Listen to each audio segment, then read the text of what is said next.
The photographs were still warm. Thomas O'Brien found them scattered across the abandoned campsite at Hoh River Trail, mile marker 9.3, and when he picked up the first Polaroid, the chemical heat of recent development radiated against his palm. He checked his watch.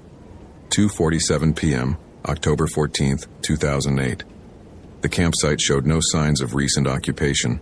Fire ring cold, tent stakes pulled, no boot prints in the mud that the morning rain should have preserved. Yet the photographs in his hands had been taken within the last hour, maybe less. He counted 12 Polaroids total, each showing the same subject from slightly different angles. The campsite itself. Empty tent pad. Cold fire ring. The exact spot where Thomas now stood, photographed from positions that circled the clearing in a slow, methodical rotation.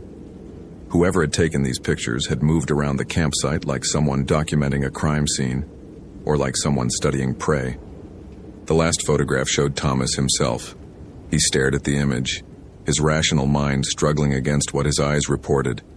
The Polaroid captured him from behind, standing exactly where he currently stood, holding what appeared to be the very stack of photographs he now held.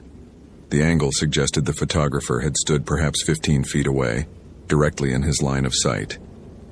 Except Thomas had been alone in this clearing for the past 20 minutes. He would have seen someone. He would have heard them. The forest here was dense with Sitka spruce and western hemlock, but not so dense that a person could stand 15 feet away without being noticed, unless they wanted to be noticed, unless the photograph was a message. Thomas slipped the Polaroids into an evidence bag with hands that trembled slightly, a tremor he recognized from 3 years ago, from the last time his body had overridden his mind's attempts at control. He'd come to Olympic National Forest specifically to escape those tremors, to rebuild himself in a place where the past couldn't follow. Forest Service work in one of the most remote sections of Washington state. Minimal human contact, maximum isolation, simple problems with simple solutions. But the past always followed, and problems were never as simple as they seemed. He'd taken this assignment, investigating the disappearance of Megan Price, because it was supposed to be routine. 29-year-old wildlife biologist, experienced backcountry camper, had failed to check in from her solo research trip studying spotted owl populations. Her satellite phone showed her last position as the Hoh River Trail corridor, specifically the section between mile markers 8 and 11. Standard search and rescue protocol. Follow her planned route, look for signs of accident or medical emergency, maintain radio contact with base. Except Thomas's radio had stopped working properly about 2 miles back. And now he held photographs that shouldn't exist, taken by someone who hadn't been there. He surveyed the campsite again with the careful attention that trauma had taught him. Details mattered. Small things that seemed wrong often were wrong. 3 years ago, he'd missed small details, and his partner had died because of it. He wouldn't miss them again. The tent stakes had been pulled, but not casually. They lay arranged in a perfect circle around the fire ring, points facing inward like the spokes of a wheel. Megan Price's gear list, filed with the Forest Service before her trip, had included an MSR tent, but the tent itself was gone. Also missing, her backpack, sleeping bag, and research equipment. What remained? Her bear canister, still locked and full of 3 days' worth of freeze-dried meals. Her water filter, a Katadyn Hiker Pro, sitting unused beside the fire ring despite the creek running 30 feet away. People didn't abandon food and water unless they were running from something, or towards something, or unless they'd stopped thinking clearly enough to remember that survival required both. Thomas pulled out his field notebook and began documenting, forcing his mind into the familiar ritual of observation and recording. Campsite condition, gear inventory, photographic evidence. The tremor in his hands gradually subsided as he wrote, as his training reasserted itself over the fear. He was good at his job. He'd been good at it even before the incident 3 years ago. Daniel Morrison, his partner then, used to joke that Thomas could read a forest the way some people read books, seeing stories in broken branches and disturbed soil, understanding the grammar of animal tracks and weather patterns. That skill had made them an effective team, until the day Thomas had read the signs wrong, had dismissed small details as coincidence. had led them both into a situation that should have killed them both, but had only killed Daniel. The official report had called it an accident.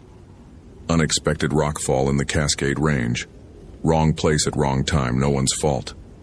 Thomas knew better. He'd missed the signs. The small cracks in the rock face that indicated instability. The unnatural silence that meant animals had already abandoned the area.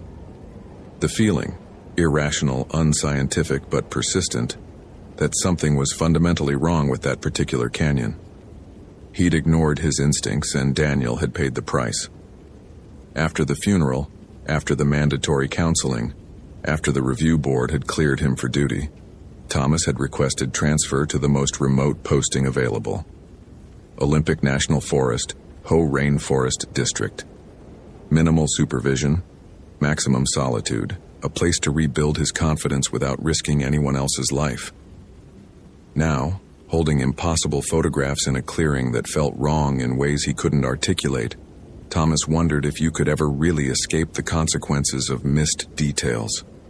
Movement in his peripheral vision made him turn sharply toward the tree line. Nothing there. Just shadows cast by the canopy, the complex interplay of light and darkness that characterized temperate rainforests. But for a moment, less than a moment, a fraction of a second, he'd seen something. A figure, human-shaped but wrong somehow, standing at the edge of visibility. Thomas's pulse accelerated. He counted his breaths, forcing calm. One of the counselor's techniques. When panic threatens, focus on concrete sensations. Feel your feet on the ground. Notice 5 things you can see. Remember that thoughts are not facts. 5 things. Moss-covered spruce, creek in the distance, fire ring, tent stakes. His own shadow stretching across the clearing. Except his shadow had 2 heads. Thomas spun around and found nothing behind him. When he looked back at the ground, his shadow showed normal proportions. 1 head, 2 arms, the expected silhouette of a man wearing a ranger uniform and carrying 40 pounds of gear. He stood absolutely still, watching the shadow, waiting for it to betray itself again. It didn't. Normal shadow behavior. Normal forest sounds returning after his sudden movement had silenced them. Normal afternoon light filtering through normal trees. He was seeing things. Stress and isolation and the weight of this investigation were creating perceptual errors. The counselor had warned him about this. PTSD could manifest as hypervigilance, as seeing threats that didn't exist, as interpreting neutral stimuli as dangerous. The photographs were real, but his interpretation might be skewed. The shadow thing was probably just a trick of light. The figure in his peripheral vision was probably just his nervous system on high alert. Probably. Thomas forced himself to continue the search pattern. Megan Price had been missing for 6 days. If she was injured and immobile, time was critical. If she was lost and wandering, she might be anywhere within a 50-mile radius. If she was dead, well, he'd find the body eventually. The forest always gave up its dead, given enough time. He found her research notebook 15 feet into the tree line, wedged between 2 nurse logs like someone had tried to hide it. The pages were damp but readable, filled with careful observations about spotted owl nesting sites, territorial behaviors, and population estimates. Megan's handwriting was precise, each entry dated and time-stamped. The last entry was dated October 9th, 5 days ago. Site 7, 1830 hours. No owl activity observed. Unusual silence in canopy. No bird calls at all since approximately 1730. Temperature drop of 8 degrees in past hour despite no weather system movement. Recommend returning to main trail before dark. Something feels wrong here. The entry ended there, mid-thought, as if she'd stopped writing suddenly. Thomas turned the page and found nothing but blank paper for the rest of the notebook. 50 pages of unused space following that final observation about something feeling wrong. He knew that feeling. The wordless certainty that a place contained danger you couldn't identify or quantify. 3 years ago, he'd felt it in the Cascades and ignored it. Megan Price had felt it here and written it down, which meant she'd been smarter than him. But she'd disappeared anyway. Thomas checked his GPS.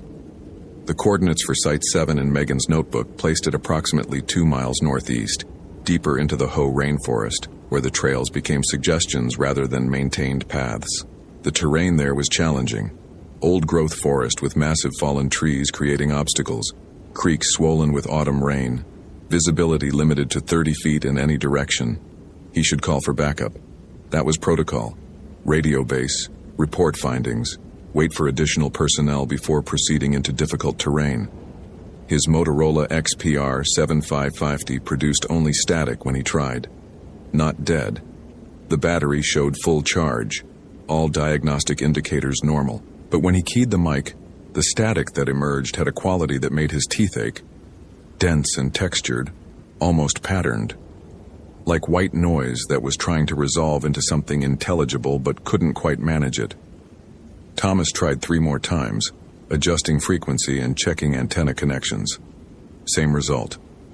The radio worked perfectly except for the part where it actually communicated with anything. He stood in the clearing, weighing his options. Return to the trailhead 6 miles back and report in person, or continue to Site 7 while daylight remained, potentially finding Megan Price alive and needing immediate help. The Ranger handbook was clear. Officer safety took priority over mission completion. But the Ranger handbook had been written by people who'd never held photographs that showed them standing in places they currently stood, taken by photographers who didn't exist. Thomas looked at his shadow again. Normal proportions, normal behavior, just a shadow doing what shadows did. He headed northeast towards Site 7. The forest changed as he moved deeper into the Hoh rainforest. The trees grew larger, old-growth Sitka spruce reaching 200 feet overhead, their trunks wrapped in thick coats of moss and ferns. The ground became a maze of nurse logs, fallen giants slowly decomposing while new trees grew from their remains. Everything was layered. Living plants on dead wood, on ancient soil, on stone that predated human presence in this hemisphere. And everything was watching him. Thomas felt it as a physical sensation, a pressure against his skin like barometric change before a storm. The sensation of being observed from multiple directions simultaneously. He'd stop walking and turn quickly, trying to catch whatever produced that feeling, but he never saw anything. Just trees. Just shadows. Just the complex interplay of light through canopy that created shapes his hindbrain interpreted as human, despite all evidence to the contrary. Except twice now, no, 3 times, he'd seen them clearly enough to note details. Figures standing at the edge of his vision, human-shaped but wrong in their proportions or their stillness or their color. Shadow black despite standing in patches of light, watching him with a quality of attention that felt intelligent and patient, and utterly inhuman. Each time he looked directly at where they stood, nothing was there. The counselor would call this a symptom.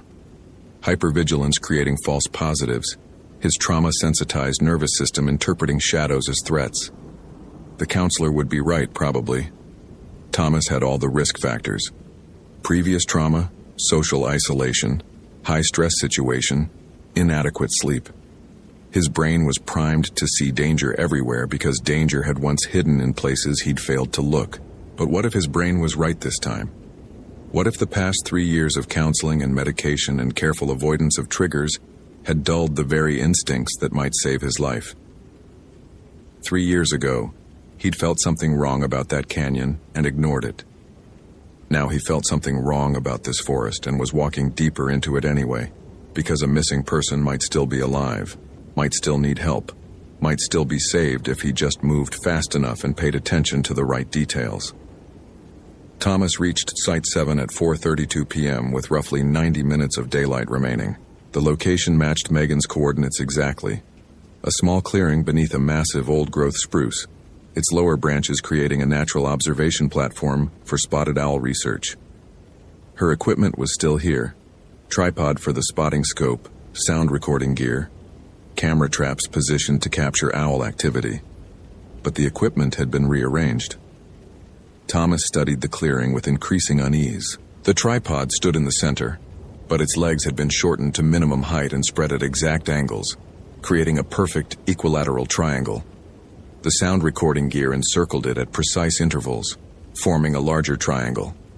The camera traps had been removed from their tree mounts and placed at the clearing's perimeter, facing inward rather than outward, as if they'd been repositioned to photograph not the owls but the clearing itself. Someone had turned Megan's research site into a geometric pattern, someone with enough time and care to make it perfect. Thomas activated one of the camera traps, a Reconix HC600, and scrolled through its stored images. Hundreds of photographs, all time-stamped. He skipped to October 9th, the date of Megan's last journal entry. The first images showed normal owl research.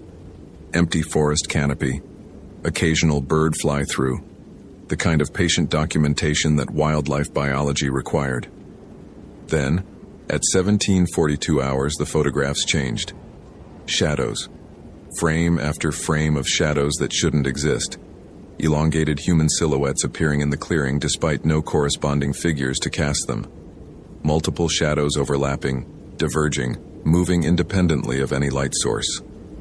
In one photograph, 15 distinct shadows stretched across the ground, all different sizes, all different orientations, none of them matching the single late afternoon sun.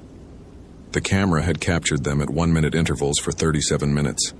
37 photographs of impossible shadows filling the clearing, surrounding the equipment, reaching toward the observation platform where Megan would have been working. Then, at 18:19 hours, the photograph showed Megan herself. She stood in the center of the clearing, absolutely motionless, surrounded by shadows that had no source. Her face was visible in profile, and Thomas felt his breath catch because her expression was one he recognized intimately. Not fear, not confusion, something deeper and more terrible. Recognition. The look of someone who just understood something fundamental about reality, something that invalidated everything they'd previously believed about how the world worked. Thomas had worn that expression 3 years ago, in the seconds after the rockfall began. After he'd realized his mistake. After he'd understood that Daniel was going to die and there was nothing he could do to stop it. The next photograph, 1 minute later, showed the clearing empty except for equipment. Megan was gone. The shadows were gone. Everything back to normal late afternoon light through forest canopy. Except the equipment had been rearranged into those perfect geometric patterns. Thomas lowered the camera trap and looked at the clearing around him. Same space where Megan had stood. Same angle of afternoon light. Same configuration of trees and equipment. And the same sensation of being watched from every direction at once. His peripheral vision filled with movement. Figures standing between trees. Shadows that existed independent of objects. Presences that his conscious mind couldn't quite resolve into concrete forms. Every time he turned to look directly at one, it vanished, or transformed back into normal forest elements. Moss, ferns, the play of light through leaves, but they were there. He knew they were there the way he'd known something was wrong with that canyon 3 years ago. Instinct older than training, deeper than reason, the mammalian awareness of predators in proximity. Thomas pulled out his field notebook and began documenting everything, forcing his hands to write clearly despite their renewed trembling. Camera trap findings, equipment arrangement, Megan's last known position, the photographs, the shadows, the watching sensation. His training said to catalog facts to maintain objectivity, to separate observation from interpretation. But his instincts, those instincts he'd spent 3 years learning to suppress, screamed that objectivity was suicide here. That whatever had taken Megan Price wasn't something you documented and reported. It was something you ran from. The sun touched the horizon. The quality of light shifted from afternoon to dusk, and the shadows in the clearing lengthened and multiplied. Thomas's own shadow stretched across the ground, and as he watched, it developed a second head, then a third, then arms that bent at wrong angles and reached in directions his physical arms didn't reach. He stepped backward, away from his shadow, and felt pressure against his back. Like someone standing directly behind him, like a hand resting between his shoulder blades, like breath against his neck that carried no warmth. Thomas spun around and found empty air. But when he looked at the ground, his shadow showed the silhouette of 2 figures standing close together. Him and something else, something with proportions that suggested humanity the way a stick figure suggested it, capturing the basic architecture while missing every detail that made it real. The counselor's voice in his head. Intrusive thoughts are not facts. Perceptual distortions are common in high-stress situations. Your brain is primed to see threats. This is your trauma response, not reality. But his radio chose that moment to crackle to life, and through the static came Megan Price's voice. "Thomas, can you hear me?" "Thomas, they're here. They've been here the whole time. They're always here, watching, waiting. You can't see them when you look directly at them, but they're always in the corners of your vision. Always. Thomas, you have to understand. They're not shadows of things. They're the things themselves. Shadow is what they are. It's all they are. And once you see them, really see them, they can see you too." The transmission cut off. Thomas stood frozen, his mind fragmenting between explanations. Recording. Has to be a recording. Megan made this days ago. The radio picked it up somehow. Atmospheric conditions. Equipment malfunction. Anything but what it sounded like. Anything but a real-time message from a woman who'd been missing for 6 days. His shadow had 7 heads now. Thomas looked up from the ground and saw them fully for the first time. Not peripherally, not half-glimpsed, but direct and undeniable. Shadow people. That's what the folklore called them. He'd read about them in college, in an anthropology elective he'd taken as an easy credit. Pan-cultural phenomenon. Reports from every continent, every era. Dark humanoid figures seen in peripheral vision, generating instinctive dread, associated with sleep paralysis and psychological stress. Folklore. Hallucination. Mass delusion. That's what the academics said. But the academics hadn't stood in this clearing and watched shadows move independently of light sources, hadn't seen his own shadow develop impossible geometries, hadn't heard a missing woman's voice explain that shadows weren't cast by things. Shadows were things. They stood among the trees now, dozens of them, human-shaped and absolutely wrong. Too tall or too short. Too thin, or with limbs that bent at joints humans didn't have. Perfectly black despite the complex lighting of the forest, as if they absorbed light rather than reflected it. And they watched him with a quality of attention that felt ancient and patient and utterly devoid of anything resembling mercy. Thomas ran. Training said to maintain composure, to think clearly, to make rational decisions based on available data. But training was for situations where reality followed rules, where threats were physical and finite, where running or staying made a calculable difference in outcomes. This wasn't that situation. This was something older than training, older than ranger handbooks and search and rescue protocols.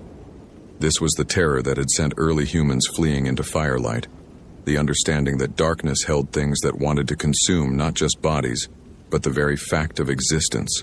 He crashed through undergrowth, branches tearing at his uniform, gear bouncing painfully against his back. Behind him, all around him, the shadow people followed. Not running, not hurrying. Moving with that same patient attention, always in his peripheral vision, always too numerous to count, always closer than they should be. Thomas's headlamp beam cut through gathering darkness, illuminating moss and ferns and trees. But it didn't illuminate the shadow people. His light passed through them like they weren't there, or like they existed in some wavelength his headlamp couldn't address. They remained visible only at the edges of his vision, only in the spaces where his eyes couldn't quite focus, only in the gap between looking and seeing. He tried to navigate back toward the main trail, but the forest had changed. Landmarks he'd noted on the way in were gone or transformed. Nurse logs that should have been to his left appeared on his right. Creek crossings that should have marked his route were absent. The forest itself was shifting, rearranging, or perhaps his perception was failing so completely that he could no longer trust any sensory input. Thomas's foot caught on a root, and he went down hard, sliding through mud and moss. His headlamp went out. His Garmin GPS map 64 cracked against a rock. In the sudden darkness, lit only by dying twilight filtering through canopy, he saw them more clearly than ever before. They surrounded him completely. Dozens of shadow people standing in concentric circles, watching him with the patience of things that existed outside time. He could see details now that should have been impossible without light. The way their forms seemed to shift between two-dimensional and three-dimensional, how they were simultaneously flat shadows and something with depth that extended into directions his eyes couldn't properly track. And he could feel their attention. Not hostile, not malicious, just interested. The way a researcher might observe a specimen. The way Megan Price had observed her spotted owls, cataloging behaviors and patterns. His radio crackled again, Megan's voice clearer now. "They're researchers too, Thomas. That's what I figured out. They're studying us the way we study animals, watching how we react to being watched, documenting our fear, taking photographs." Thomas remembered the Polaroids, the images of the campsite taken from multiple angles, the final photograph showing him holding the stack of pictures.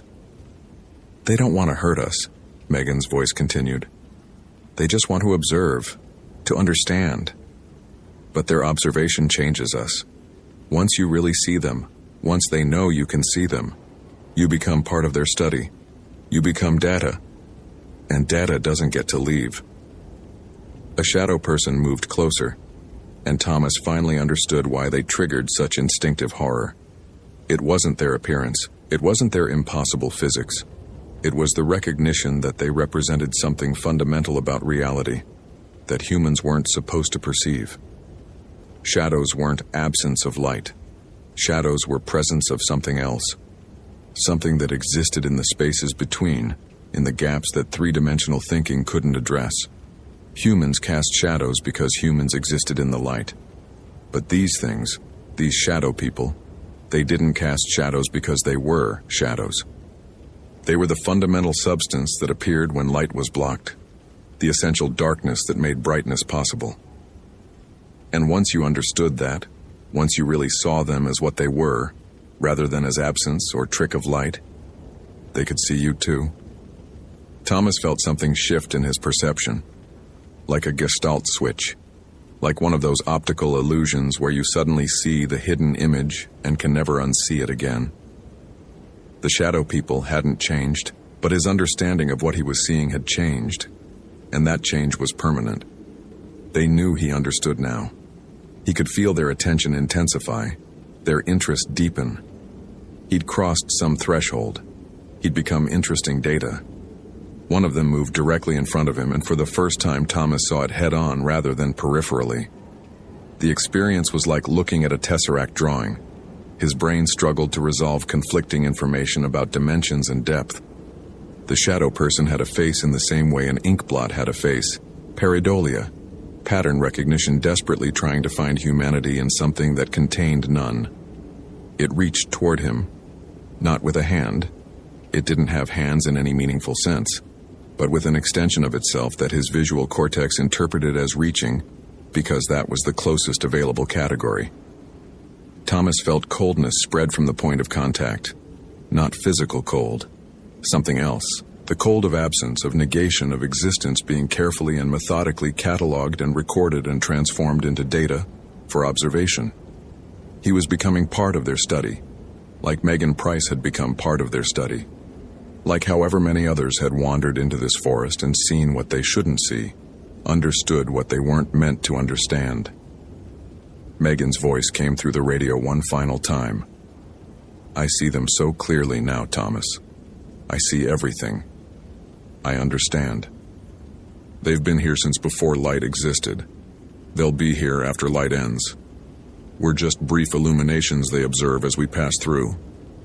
And once we really see them, once we become visible to them the way they're visible to us, we can't leave. We become permanent parts of their research, permanent shadows. I'm sorry you came looking for me. I'm sorry you found the photographs. I'm sorry you saw." The radio went dead. The shadow people closed in, and Thomas O'Brien understood with crystalline clarity that the counselor had been wrong. His instincts 3 years ago hadn't failed him. The canyon had been dangerous. Something had been wrong there, fundamentally wrong, in ways that geological surveys couldn't detect. He'd felt that wrongness and ignored it, and Daniel had died. But maybe, Daniel's death had been mercy. Maybe the quick violence of falling rocks was better than this. The slow realization that reality contained observers who existed in the gaps of perception, who watched from the spaces that shouldn't exist, who transformed human beings into data through the simple act of being truly seen. Thomas's shadow separated from his body and joined the circle of shadow people. He watched it go with a distant, clinical detachment. His training had prepared him to observe and document unusual phenomena. So he observed. He documented. He noted that his shadow moved independently now, that it had become something separate, something that existed in that space between light and dark, that humans only glimpsed peripherally. The last thing Thomas O'Brien recorded in his field notebook, his hand moving automatically while his mind fragmented into observation and data, was this: they don't take us. We join them. Perception changes reality. Understanding changes the understander. I see them completely now, and they see me. I'm part of the research. I'm part of the shadow. The entry ended there. 3 weeks later, another ranger found Thomas O'Brien's notebook at Site 7, alongside Megan Price's research materials and both their abandoned gear. The search team documented everything carefully, photographed the scene from multiple angles, noted the unusual arrangement of equipment into geometric patterns. They found no bodies, no signs of violence, no tracks leading away from the clearing, just shadows that seemed too numerous for the objects present to cast, just the sensation of being watched from directions that shouldn't exist, just photographs that the Forest Service ultimately destroyed because they showed the search team members surrounded by figures that hadn't been there when the photos were taken. The official report classified both disappearances as lost in wilderness, presumed deceased. Olympic National Forest contained millions of acres of old-growth forest. People vanish sometimes. That was statistical reality. But rangers stopped going to Site 7. Hiking trails were quietly rerouted. The Ho River corridor between mile markers 8 and 11 was designated as particularly hazardous terrain, discouraged for solo travel. And at night, when the forest grew dark and shadows multiplied in ways that headlamps couldn't quite explain, the rangers would see them, shadow people standing just at the edge of perception, watching with that patient, research-oriented attention.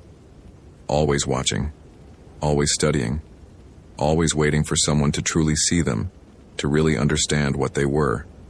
Because once you saw them, really saw them, you became part of what they studied. You became visible to things that existed in the spaces between light and dark. You became data. You became shadow. And shadows, as Thomas O'Brien had finally understood, weren't absence of light. They were presence of something else. Something that had been observing humanity since before humans had eyes to observe back. Something that would keep observing long after the last human light went out. In the darkness. In the spaces between. Forever. Hope you felt genuine terror. If you appreciate authentic horror rooted in real folklore, consider following for more stories. Which moment scared you most? Share your theory about what happened to Thomas and Megan.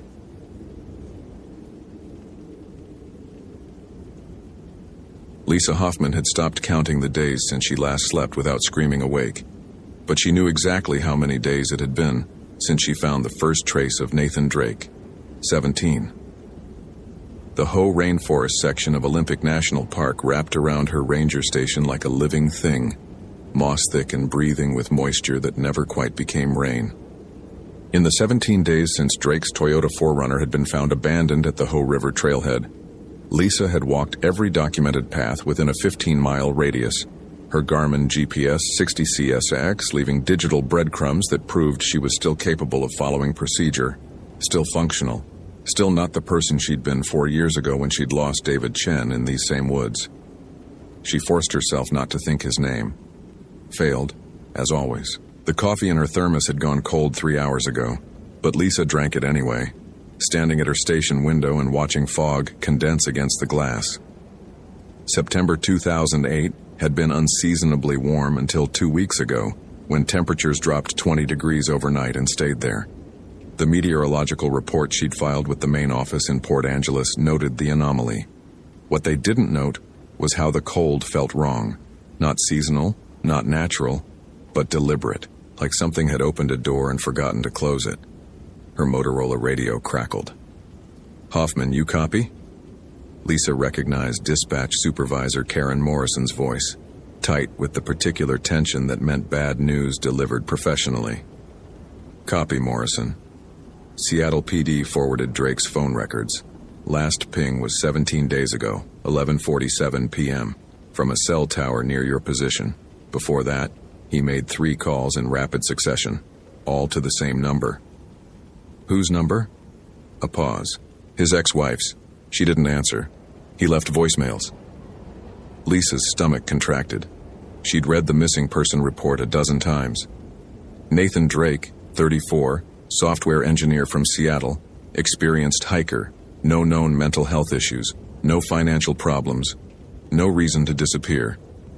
The ex-wife had been interviewed, had seemed genuinely concerned. What did the voicemails say? "Seattle PD is emailing the transcripts. Hoffman, they're strange. You should probably sit down before you read them." Lisa was already opening her laptop, the Dell's fan whirring in the humid air. The email loaded slowly. 2008's 3G connection barely functioned out here, and when the attachment finally opened, she understood Morrison's warning. The first voicemail timestamped 11:34 p.m. "Jen, I know you won't answer, but I need you to know I'm sorry. For everything. For not believing you about your grandmother. You were right. God, you were right about all of it. If something happens to me, tell them to check the old growth near." The message cut off. Second voicemail, 11:39 p.m. "It's not fog. It looks like fog, but it's not. It's thicker. It moves against the wind. Jen, I can see her in it. She looks exactly like the photos your grandmother showed us. The white dress, the hair, everything.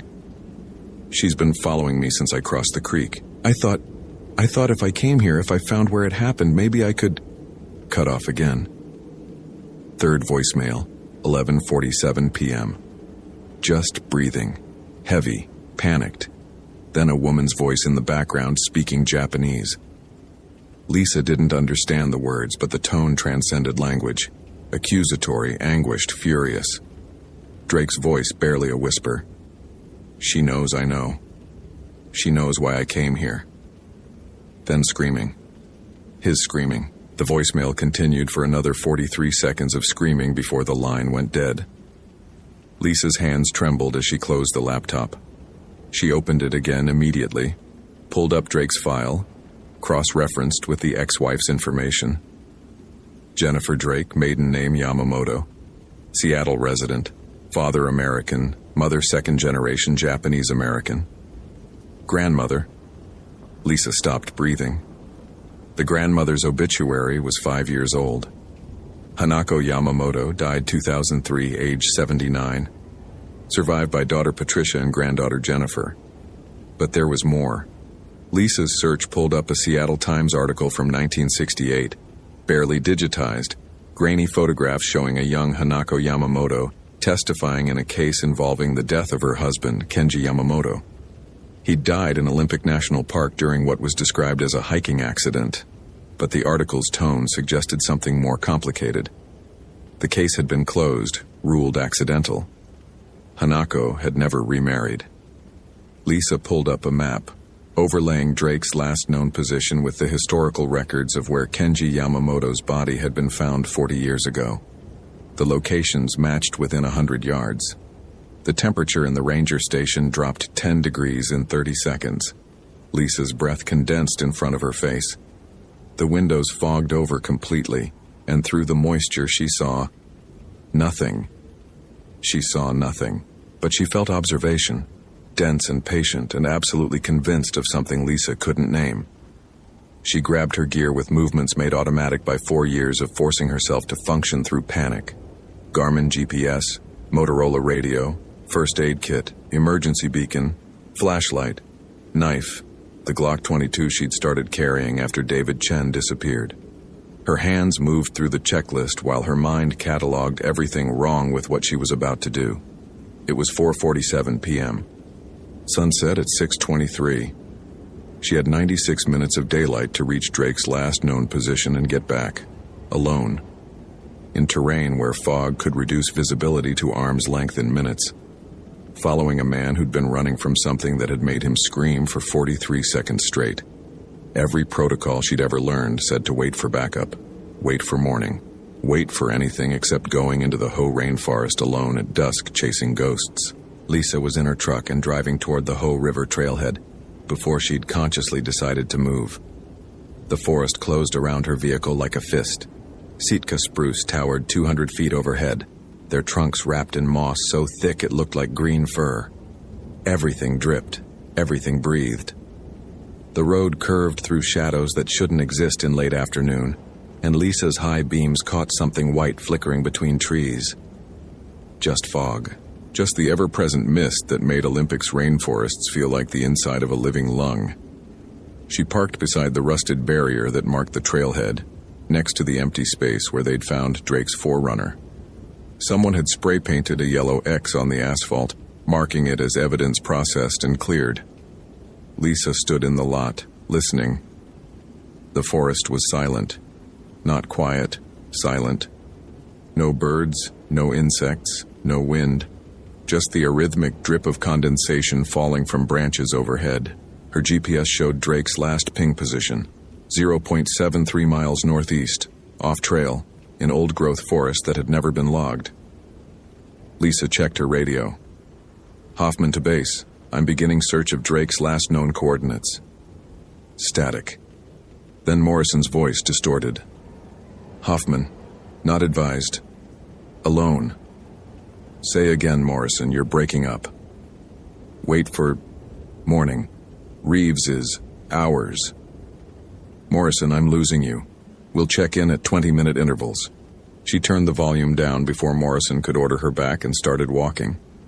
The trail was well maintained for the first quarter mile, boardwalk spanning the wettest sections, interpretive signs explaining the ecosystem. Lisa had led tours here back when she still did public-facing work, back before David Chen.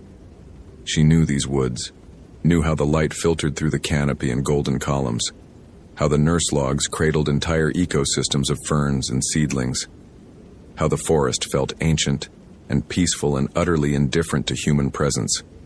This wasn't that forest. This forest watched. Lisa left the maintained trail at the 0.4-mile marker, following her GPS northeast into old growth. The ground became soft, each step sinking 2 inches into moss and decaying wood. The silence intensified.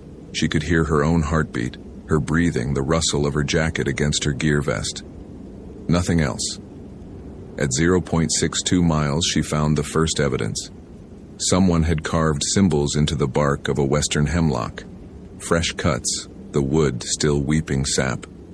Lisa didn't recognize the symbols, but she photographed them with her digital camera, the flash creating harsh shadows that made the carvings look three-dimensional, reaching.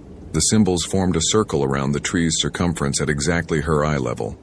Her GPS showed she was close, within 100 yards of Drake's last ping. The temperature dropped again, and this time, Lisa watched it happen. The condensation in the air thickened, became visible, became something that moved with intention rather than atmospheric pressure. The fog rose from the ground like it was being exhaled. Lisa pulled her flashlight from her belt, even though sunset was still 40 minutes away. The beam cut through the fog and revealed a second tree covered in symbols, and a third and a fourth. They formed a path or a boundary, she couldn't tell which. She followed them because turning back meant acknowledging what she'd already recognized about the spacing, the precision, the fact that Drake had clearly made these markings. He'd been trying to contain something, or trying to mark something so he wouldn't lose it. At 0.71 miles, Lisa found Drake's backpack. It sat propped against a nurse log, zippers open, contents scattered, a camelback water bladder, empty, energy bar wrappers, a trail map of Olympic National Park with specific areas circled in red, a moleskin notebook, pages dense with handwriting, a photograph in a plastic sleeve. Lisa picked up the photograph first, hands shaking inside her gloves.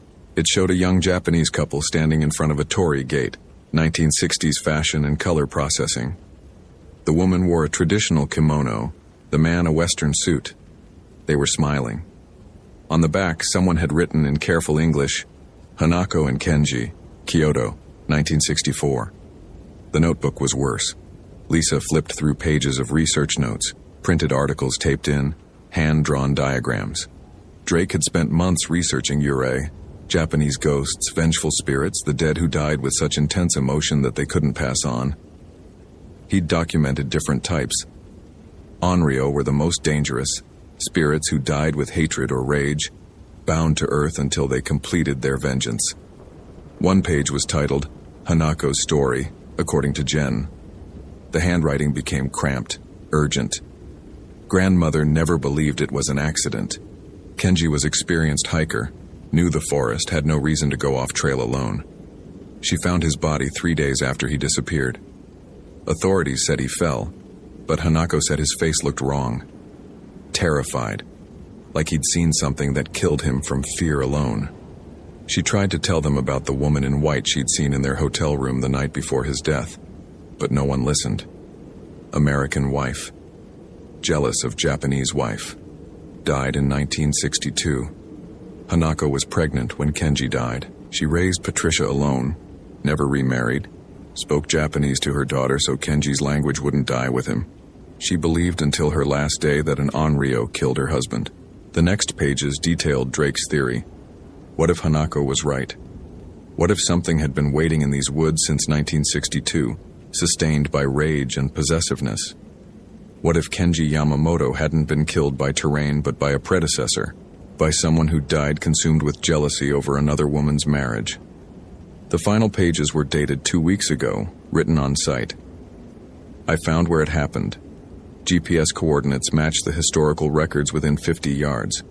The forest feels different here. Wrong. Cold even though it's September. I'm going to try something. If Jen's grandmother was right, if there really is an Onryo bound here, then maybe I can help it move on. The research says you have to address the source of their rage, acknowledge what was done to them, make it right. I'm going to try. The entry ended mid-sentence. Lisa's radio crackled. She grabbed it, but instead of Morrison's voice, she heard Japanese. A woman speaking rapidly, the same voice from Drake's voicemail. Lisa didn't understand the words, but her body understood the emotion. Grief so profound it had curdled into something else, something that wore grief's face while hiding sharper teeth. Who is this? Lisa whispered into the radio. The Japanese stopped. Silence. Then, in perfect English with no accent, you brought him here. Lisa's throat closed. Who? You brought the other one. 4 years ago. You brought him into my forest, and then you left him here. With me. David Chen. She was talking about David Chen. I didn't... Lisa's voice broke. I tried to find him. I searched for weeks. I know. The voice carried something that might have been pity in another context, from another mouth. I watched you searching. I watched you breaking. It was beautiful. Almost as beautiful as his fear when he realized you'd never find him. Almost as beautiful as what I've made him into. The fog thickened until Lisa couldn't see 5 feet in any direction. Shapes moved in it. Human-sized, white. Their movements too smooth, too fluid, like footage played in reverse. He stays with me now, the voice continued. He understands what it means to be abandoned, what it means to wait and never have anyone come for you. This other one, Drake, he came looking for answers about my Kenji. Foolish. But he gave me something useful before the fear took him. He told me about you. About how you'd come looking if he disappeared. About how you never stopped looking for the other one. Lisa's Glock was in her hand. She didn't remember drawing it. The barrel shook, pointing at fog. I want you to understand something. The voice was closer now, intimate, like a whisper directly into Lisa's ear, even though nothing visible stood beside her. Your guilt makes you easy. Your grief makes you predictable. You can't save them because saving them would mean admitting you failed before. And you can't admit that. So you'll keep coming here, keep searching, keep bringing me your grief until it's ripe enough to harvest. The fog parted. David Chen stood 20 feet away. He looked exactly as he had 4 years ago. 32, fit, dark hair, cropped military short, the North Face jacket Lisa had given him for his birthday. He was smiling. The same easy smile that had convinced Lisa she might be capable of happiness again after her divorce, that the world contained more than procedural safety checks and lonely nights in ranger stations. "Lisa," he said, and his voice was perfect. Exactly right. The slight roughness from when he'd coached Little League and shouted encouragement until he went hoarse. "You found me." Every protocol, every training session, every rational thought in Lisa's mind screamed that this wasn't real. David Chen's body had never been found, but that didn't mean he was standing in front of her now, preserved perfectly, smiling like no time had passed. Lisa's finger rested on the Glock's trigger. "You're not him." "I'm exactly him." David took a step closer. Same memories, same feelings. "I remember the last thing I said to you before I left that morning. I said, don't worry. It's just a routine trail inspection. I said I'd be back by dinner. I remember you kissed me and told me to be careful, and I remember thinking how lucky I was that you worried about me. That someone finally worried about me." "Stop." Lisa's voice was ragged. "I remember getting turned around in the fog. I remember my GPS acting strange, coordinates shifting even when I stood still. I remember the cold, and then I remember her. The woman in white. She spoke Japanese at first, then English, and she told me what she was, what she'd been for 46 years, what I was going to become." The thing wearing David's face smiled wider. "She kept me conscious for all of it, Lisa. Every day, every hour. 4 years of understanding exactly what was happening, unable to scream, unable to die properly, just existing in the space between. And you know what the worst part was?" Lisa was backing away, her boots catching on roots and moss. The fog followed, closing distance. "The worst part was knowing you'd come looking, knowing you'd search and tear yourself apart with guilt. Because that's who you are, Lisa. That's what makes you special. You don't give up, even when giving up would be mercy, for you and for whatever you're trying to save." The thing that wasn't David lunged. Lisa fired 3 times. The shots were impossibly loud in the silent forest, and she watched the bullets pass through David's chest and exit his back with no resistance, no blood, no impact. He kept coming, and his hands were too cold. Not cold like dead flesh, but cold like the absolute absence of heat, like void given form. They closed around Lisa's throat, and she felt her body temperature plummet, felt frost forming on her skin, felt her lungs seizing. "Join us," David's mouth said. But the voice was the woman's from the radio, speaking through him like a ventriloquist. "Stay here. Understand what we understand. Feel what we feel. Love what we love." Lisa's vision grayed at the edges. Her Glock fell from nerveless fingers. Somewhere distant, her training whispered instructions about hypothermia, about cold water drowning, about how the body shut down in stages. This was faster. This was her body forgetting how to be warm, how to be alive, how to be anything except another piece of the forest collection. The last thing she saw before consciousness fled was not David's face, but something behind it. Visible through the translucent mask, a woman's face, Asian features, long black hair hanging lank and wet, a white kimono stained with something dark, and eyes that held no humanity at all, just rage purified into purpose. Then nothing. Lisa woke to gray light and pain. Her throat felt like she'd swallowed broken glass. Her body ached with deep tissue cold, the kind that had settled into bones and wouldn't leave. She was lying on her back, staring up through the rainforest canopy at a sky the color of old ice. Her watch read 6:47 a.m. She'd lost 14 hours. Lisa sat up slowly, every muscle protesting. Her gear was scattered around her, GPS blinking a low battery warning, radio smashed, Glock lying 10 feet away. The forest was still silent. The fog had thinned but not dissipated, hovering at ankle height like a living carpet. Drake's notebook lay open beside her, pinned down with a river stone. Someone had written a new entry in handwriting that matched the earlier pages, but the ink was darker, fresher. Lisa Hoffman, you lasted longer than most. Strong, stubborn, broken in the right ways. But you understand now, don't you? There's no rescue. There's no closure. There's only the forest and the ones it keeps and the ones who keep coming back looking for them. You'll search for Drake because you have to. You'll find evidence, traces, just enough to keep you hoping. Just enough to bring you back. Again and again. Until one night you don't leave. Until the cold becomes permanent. Until you become one more thing I use to hurt the next person who comes searching. David sends his regards. Drake is learning to do the same. We'll all be waiting when you return. The entry was signed in Japanese characters Lisa couldn't read. She stood on shaking legs, gathered what gear still functioned, and started walking back toward the trailhead. The forest didn't stop her.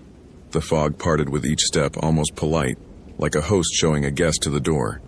Her truck was where she'd left it, covered in dew. The drive back to the ranger station took 20 minutes of white-knuckled focus, watching the road while her peripheral vision filled with shapes that might be fog, might be trees, might be women in white kimonos standing between the spruces. At the station, Morrison was waiting, her face gray with exhaustion. "Hoffman, where the hell have you been? We've had search teams out since midnight." "Equipment failure," Lisa heard herself say. The lie came easily, automatically. GPS died. Had to wait for daylight to navigate back. Morrison studied her for a long moment, and Lisa saw the calculation happening behind her supervisor's eyes. The cost of pushing this, the paperwork involved, the questions that would need answers Lisa couldn't provide without sounding insane. "Get checked by medical," Morrison finally said. "Then file your report. We're suspending the search for Drake. Seattle PD is classifying it as a voluntary missing person. He had severe depression, history of suicidal ideation. They think he came out here to..." She didn't finish. Lisa nodded, filed the report in mechanical prose that described equipment failures and zero evidence, and recommended search suspension, submitted to the medical check that found mild hypothermia and contusions consistent with a fall, drove to her rental house in Forks, took a shower hot enough to turn her skin red, and didn't scream when the water temperature fluctuated cold, and she saw shapes moving in the steam. She didn't scream, but she stopped sleeping. 3 days later, a hiker found one of Drake's hiking boots at the base of a waterfall, 30 miles from where Lisa had searched. The discovery renewed the official search for another week. They found nothing else. On day 8, the case was closed. Drake joined the list of people who walked into Olympic National Park and never walked out. A list longer than most tourists realized, names going back decades, disappearances clustering around certain areas in patterns the Park Service tracked but never publicized. Lisa requested those historical records, cross-referenced them with weather data, folklore, incidents of reported paranormal activity in the region. The patterns were there if you wanted to see them. Spikes every 7 to 10 years, concentrated in old-growth areas, predominantly male victims ages 28 to 45. The clusters started in 1962. She found one report from 1968, barely a paragraph, about rangers investigating reports of a woman in traditional Japanese clothing seen in the Hoh rainforest. The sighting was dismissed as misidentification. The report was filed by a ranger named Michael Reeves, who'd later died in a hiking accident in 1976. His body had been found with an expression witnesses described as terrified beyond description. Lisa made a map, marked every disappearance, every sighting, every death ruled accidental that showed signs of extreme fear.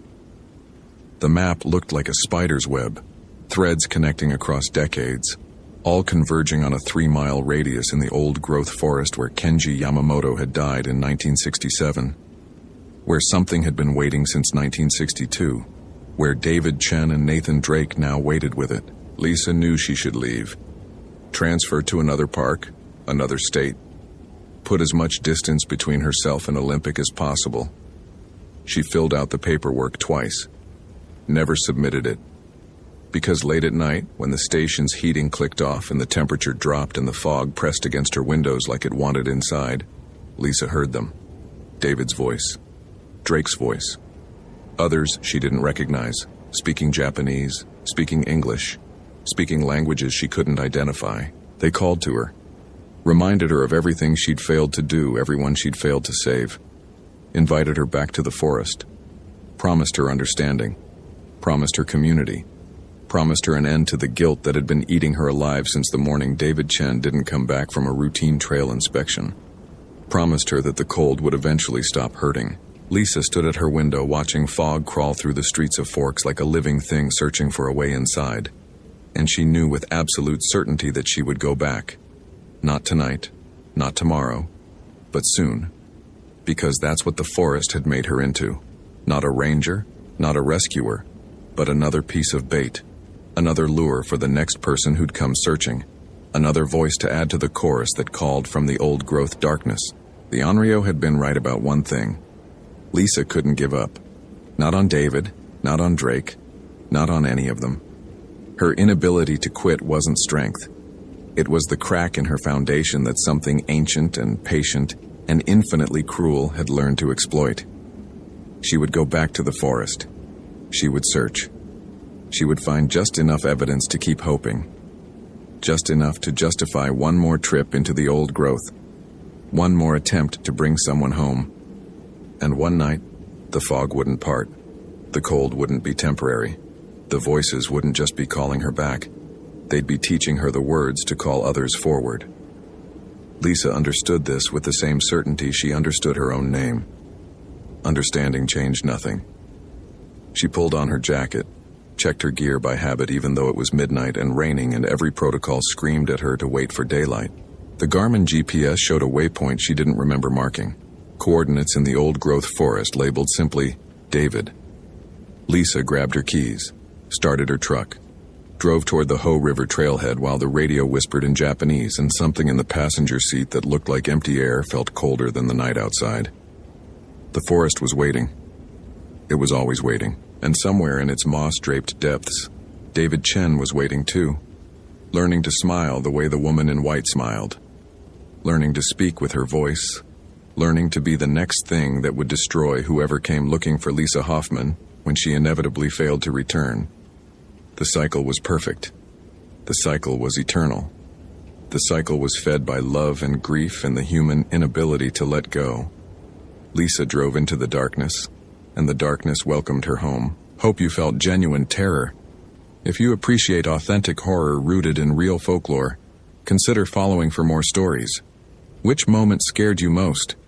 Share your theory about what happened.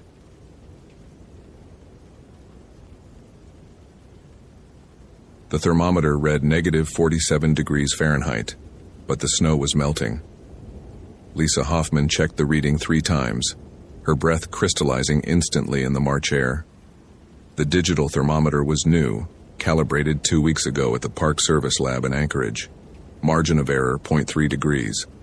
She checked her backup analog thermometer, -46. Then her infrared gun, -48. All 3 instruments agreed. The temperature at the Savage River Patrol cabin was cold enough to freeze diesel fuel solid. But the snow around Lucas Webb's abandoned snowmobile was melting into slush. Lisa knelt beside the machine, her insulated gloves sinking into water that should have been ice. Steam rose from the puddle, visible in her headlamp's beam. She pressed her thermometer probe into the liquid. 34 degrees Fahrenheit. Above freezing. Impossible. Thermodynamics didn't work like this. Heat didn't spontaneously generate in sub-zero environments. Energy required a source. Combustion, friction, radiation, something. Lisa found nothing. Just melted snow in a perfect circle 15 feet in diameter, centered on Lucas's Polaris snowmobile. She'd been a ranger with the National Park Service for 6 years, the last 3 at Denali.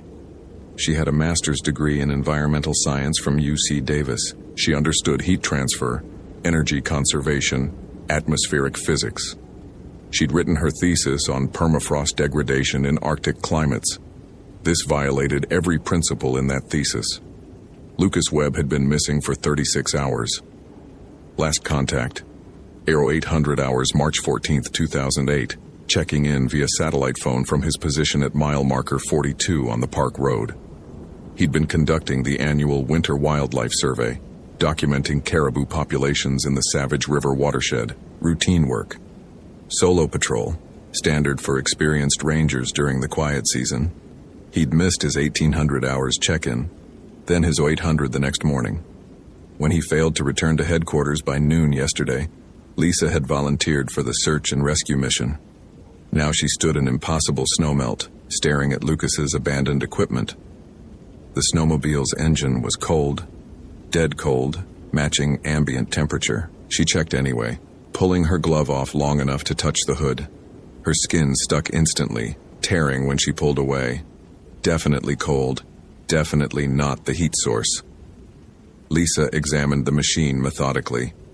Tank, 3/4 full. Oil, normal level. No mechanical failure evident. The key was missing from the ignition. Lucas's day pack was gone. His emergency kit remained strapped to the rear cargo rack, untouched. He'd left deliberately, on foot, in negative 40-degree weather. That was suicide. Lisa had seen enough cold weather fatalities to know the timeline. Exposed skin freezes in 5 minutes. Frostbite sets in immediately. Core temperature drops 1 degree every 10 minutes without proper insulation. Confusion begins around 94 degrees. Loss of consciousness at 86. Death shortly after. Lucas was experienced. He knew the risks. He wouldn't abandon a working snowmobile unless something had forced him. Lisa stood, scanning the area with her headlamp. The Savage River Valley stretched around her, a white expanse broken by stunted black spruce and willow thickets.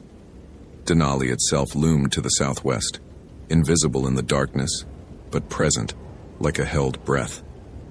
The mountain dominated everything, even when you couldn't see it. March in the Alaska Range meant 20 hours of darkness. Lisa's headlamp carved a small sphere of visibility from the infinite black. Beyond that sphere, nothing. Just cold and emptiness and the occasional crack of ice contracting in the extreme temperature. She found the first track at the edge of the melt circle. Footprint, boot tread. Lisa recognized the pattern. Baffin impacts, the same winter boots she wore. Lucas's size, men's 11. The print pointed northwest, toward the Sanctuary River drainage. Deeper wilderness, no shelters, no cabins, no roads for 50 miles. The track was filled with water. Lisa stared. The footprint sat in snow that should have been frozen solid, but instead held liquid water pooled in the depression. She touched it. Warm. Bathwater warm. She jerked her hand back, ice particles forming instantly on her wet glove. She followed the tracks. Every footprint held the same impossible warmth. Every step Lucas had taken radiated heat that physics couldn't explain. The trail led northwest in a straight line, unwavering, purposeful. Not the wandering path of someone lost or confused. Direct, like he knew exactly where he was going, like something was pulling him. Lisa documented everything with her digital camera. Photographs of the melt circle, close-ups of the warm footprints, temperature readings from her thermometers. Evidence that would look insane to anyone who hadn't seen it personally. Evidence that violated natural law. She was a scientist. She dealt in observable phenomena, measurable data, reproducible results. This was none of those things. But it was real. Lisa reached for her satellite phone. Protocol required immediate reporting of any SAR developments. She'd call headquarters, describe what she'd found, request additional personnel for the search. No signal. She checked the phone's display. Full battery. Clear view of southern sky where satellites should be visible. Signal strength, 0. That shouldn't be possible with Iridium's constellation. The system was designed for polar coverage specifically because traditional cell networks failed at these latitudes. Lisa tried 3 more times. Nothing. She was 12 miles from headquarters. The Park Road was theoretically open, though unplowed and dangerous in winter. She could follow it back, report in person, wait for backup. Standard procedure when communications failed. Or she could follow Lucas's tracks while they were still visible. The scientist in Lisa said retreat. Gather resources. Approach the problem systematically with adequate support. But the ranger in her, the part that had taken an oath to preserve and protect, saw those warm footprints leading into darkness, and knew waiting might mean finding Lucas's frozen body instead of Lucas himself. She made her decision.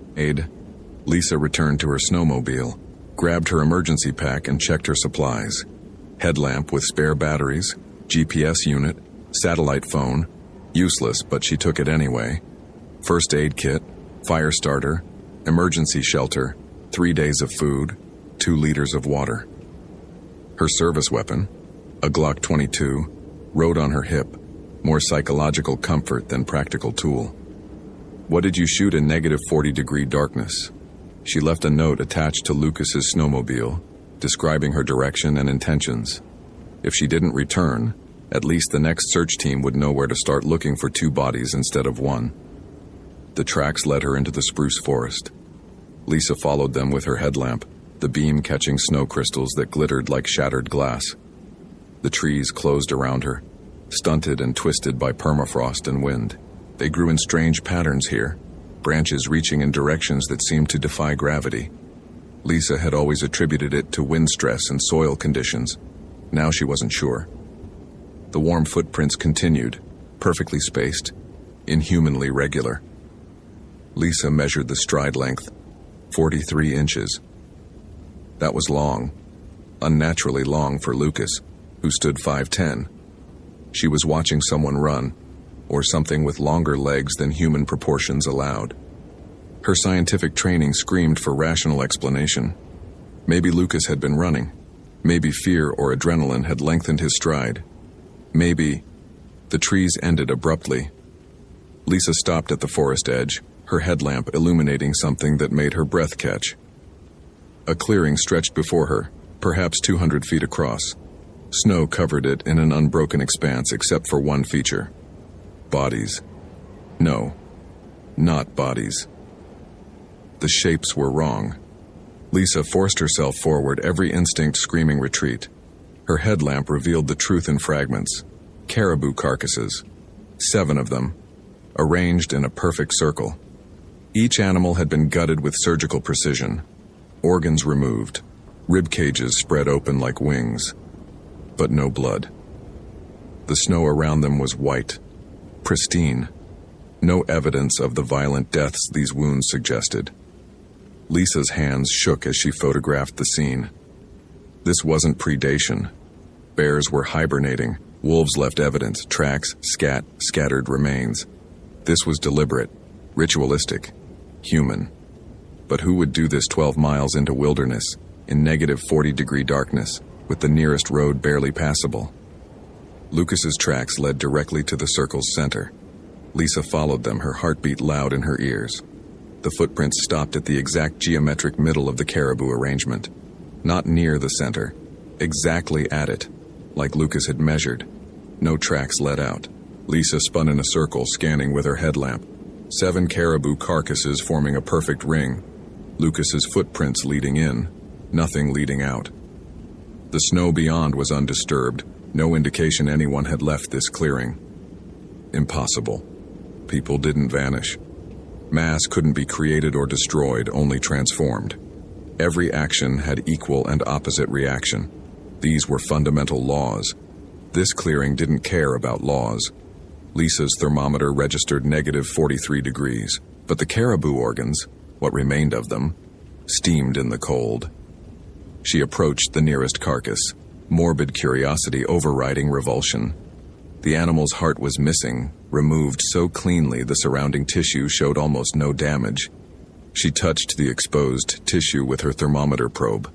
98.6 degrees Fahrenheit. Body temperature, human body temperature, maintained in a dead animal that had been exposed to deadly cold for unknown hours. Thermodynamically impossible. Lisa backed away, her scientific worldview fracturing.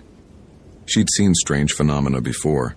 Aurora borealis that seemed to pulse with consciousness, ice formations that defied crystal structure, weather patterns that local indigenous guides called spirits walking. She'd always found rational explanations, Always. This had no rational explanation. Her headlamp flickered. Lisa tapped it. Fresh batteries, no reason for failure. The light steadied, then died completely. She stood in absolute darkness, broken only by starlight reflecting off snow. Her backup flashlight was in her pack. She reached for it with hands that trembled from more than cold. Something moved in the trees. Lisa froze, listening. Sound traveled strangely in extreme cold, muffled, distorted. But she definitely heard movement. Footsteps, heavy, getting closer. Lucas? Her voice cracked. Lucas Webb? The footsteps stopped. Lisa fumbled her flashlight from her pack, clicked it on. The beam was weaker than her headlamp, but sufficient. She swept it across the tree line. Nothing. But the air had changed. The temperature was rising. She felt it through her insulated layers. Not warming exactly, just less aggressively cold.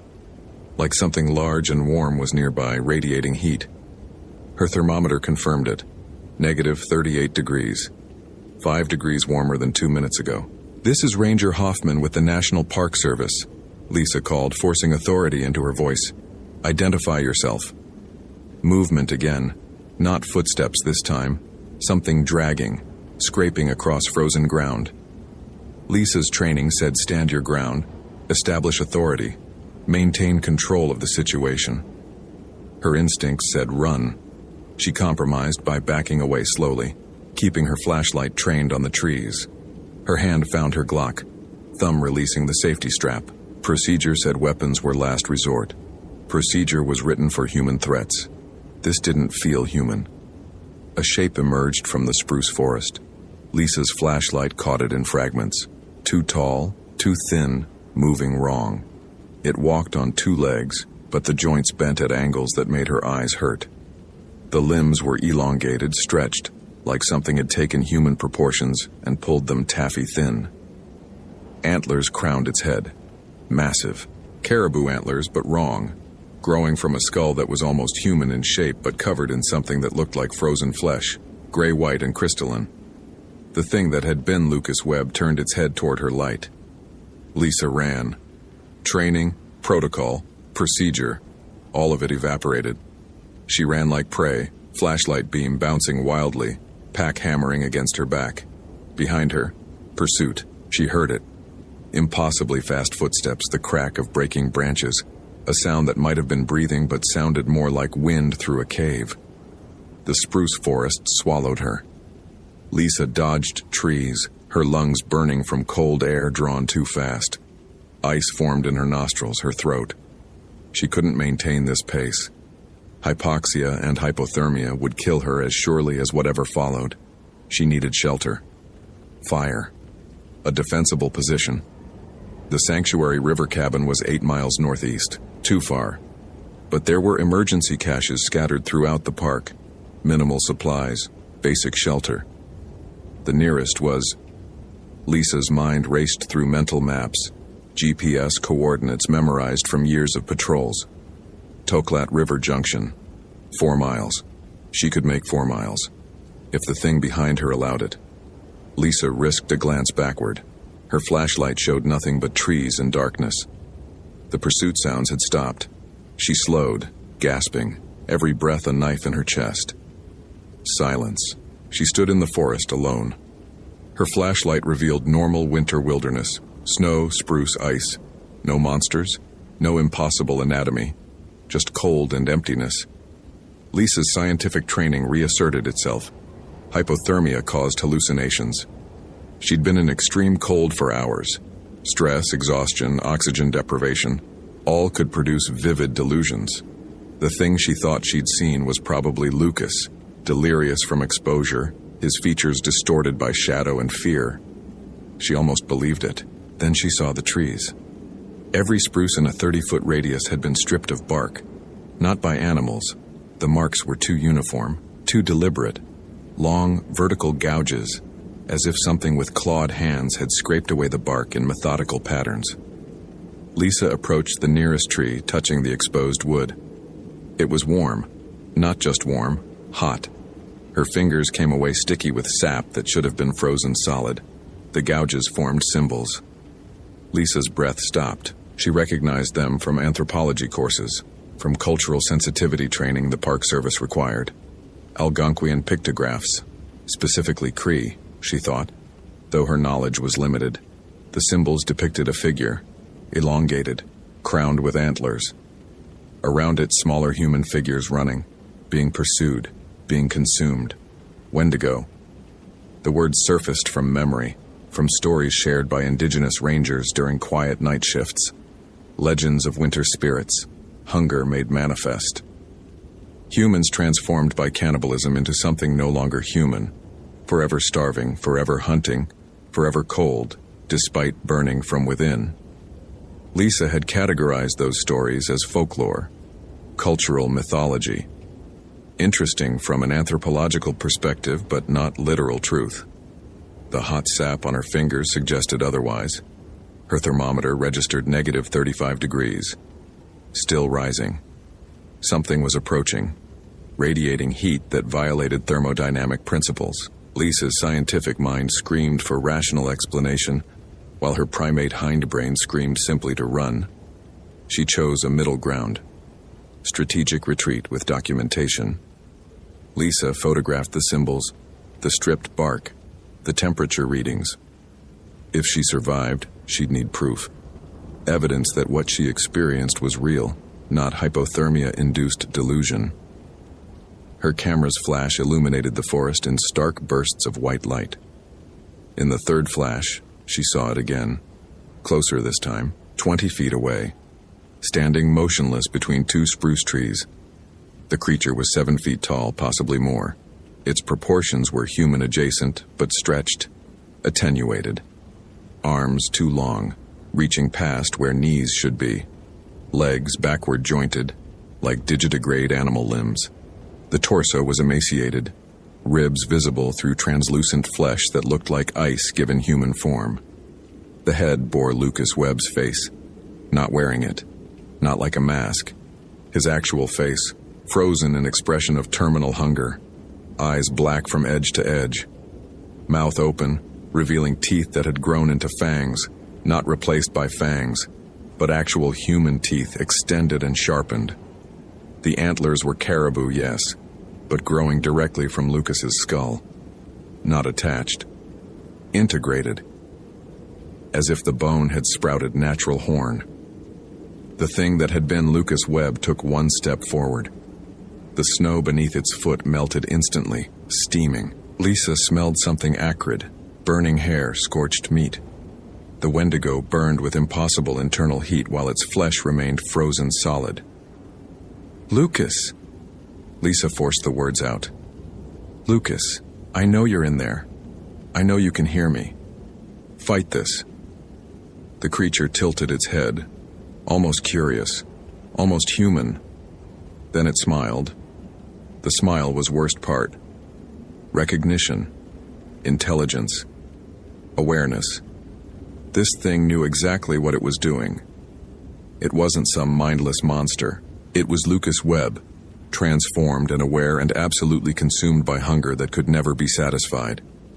It opened its mouth and spoke with Lucas's voice, distorted by the wrong mouth shape. "Run." Then it lunged. Lisa ran. Pure terror propelled her. No strategy, no plan, just desperate flight.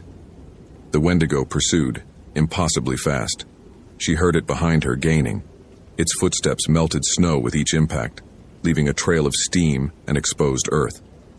A spruce branch caught Lisa's pack, spinning her sideways. She stumbled, fell, rolled. Her flashlight went flying. Darkness consumed everything except starlight on snow. The Wendigo loomed above her, silhouetted against the sky. Lisa's hand found her Glock, pulled it free, fired 3 times at center mass. The bullets passed through, not like shooting flesh, like shooting mist. The rounds exited the creature's back without resistance, without impact. The Wendigo didn't even flinch. It reached for her with hands that had too many joints. Lisa rolled, kicked, scrambled backward. Her hand touched something metal. Her flashlight. She grabbed it, swung it like a club. The beam caught the Wendigo's face full on. It recoiled.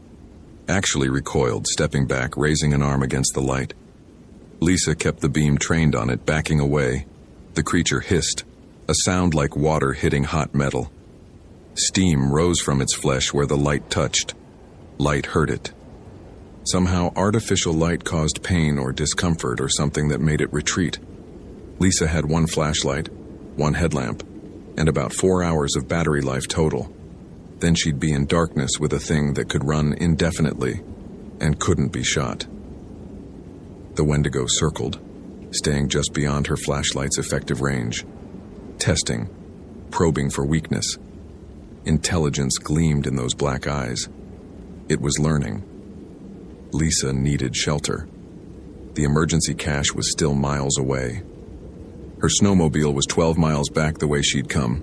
The nearest staffed facility was headquarters, 35 miles by Park Road. She was going to die out here.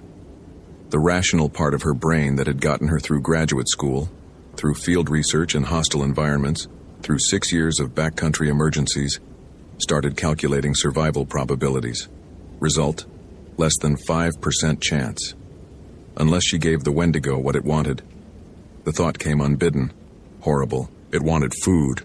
Specifically, it wanted human flesh.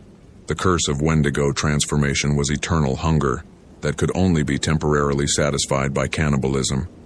Every story agreed on that detail. Lisa had food in her pack. Not human flesh, but no, absolutely not. She was still thinking rationally, which meant she wasn't yet desperate enough to consider appeasing a monster with meat. But she was getting there. The Wendigo spoke again, Lucas's voice emerging from that terrible mouth. So hungry. Always hungry. Can't stop. Can't think about anything else. Just hunger. Fight it, Lucas, Lisa said, keeping her flashlight steady. You're still human. You can resist. No. The thing that was Lucas shook its head, antlers scraping against spruce branches. No more Lucas. Just hunger. Just need. Just consumption. It lunged again, faster than before. Lisa barely got her light up in time. The beam caught the Wendigo mid-leap. It screamed, a sound that was definitely not human, not animal, something else entirely. The scream echoed off Mount McKinley, bouncing back distorted. Other screams answered. Lisa's blood went cold. Multiple voices scattered across the valley. How many? 3? 5? More? How many people had Lucas been in contact with before his transformation? How many had he infected? The Wendigo circling her smiled Lucas's terrible smile. Not alone, it said. Never alone. We are legion. Then they came from the trees. 5 of them. No, 6. All in various stages of transformation. Some still mostly human, flesh not yet crystallized. Others fully changed. Monstrous and beautiful and absolutely wrong. Lisa recognized one. Sarah Chen, a seasonal ranger who'd gone missing 2 weeks ago during a solo ski patrol. Her Wendigo form was fresh, newly transformed. She still wore torn fragments of her NPS uniform. They surrounded Lisa in a loose circle, staying just beyond her flashlight's reach, studying her. Hungry. The thing that was Lucas raised a hand. The others stopped. Some hierarchy existed among them. Lucas was oldest, most transformed. Alpha predator. We don't want to hurt you, Lucas said, and Lisa believed him. Not from mercy, from calculation. The Wendigos wanted her transformed, not dead. Another member of their hunting pack. How? Lisa asked, stalling. How did this happen? Lucas tilted his head. Found something. In the ice. Old. Buried for centuries. We uncovered it during a survey. Looked like bone. Felt warm. Permafrost degradation. Lisa's thesis topic. As the planet warmed, ancient ice melted, releasing things that had been frozen for millennia. Bacteria, viruses, and apparently, other things. The bone infected you, Lisa said. The bone woke hunger we'd always hidden, showed us truth. Civilization is lie, society is cage. We are predators pretending to be prey. Lucas's voice held conviction, zealot fervor. You feel it too. Why else come into darkness alone? Why else follow instead of retreat? He wasn't entirely wrong. Lisa had chosen pursuit over safety, had chosen to track Lucas instead of waiting for backup. Some part of her had wanted this, wanted to face the unknown, to push past safe boundaries. But not like this. Not transformation into a hunger that could never be satisfied. I'm leaving, Lisa said, backing away. Her flashlight beam swept across 6 Wendigos, holding them at bay. You can stay here. Hunt caribou. Stay away from humans. I won't report this. Lie. Total lie. But Wendigos had been human once. Maybe they understood lies. Maybe they'd let her go. Lucas laughed. You can't leave. You know too much. You've seen us. You'll talk. They'll send hunters, scientists. They'll find the bone, study it, lock it away. So we need the bone. It calls others, spreads the truth. Every human who touches it understands. Hunger is natural. Consumption is honest. We are meant to feed. A cult. The Wendigos were a cult protecting their sacred relic. Lisa's options narrowed to one. Run until her light failed, then die. Or die now. Choose your death, Ranger. She chose fight. Lisa pulled an emergency flare from her pack, struck it, and threw it directly at Lucas's face. The magnesium burned at 300 degrees Fahrenheit. The Wendigo shrieked, stumbling backward, its frozen flesh actually igniting where the flare struck. Lisa didn't wait. She ran at the gap Lucas's retreat created, flashlight in one hand, Glock in the other.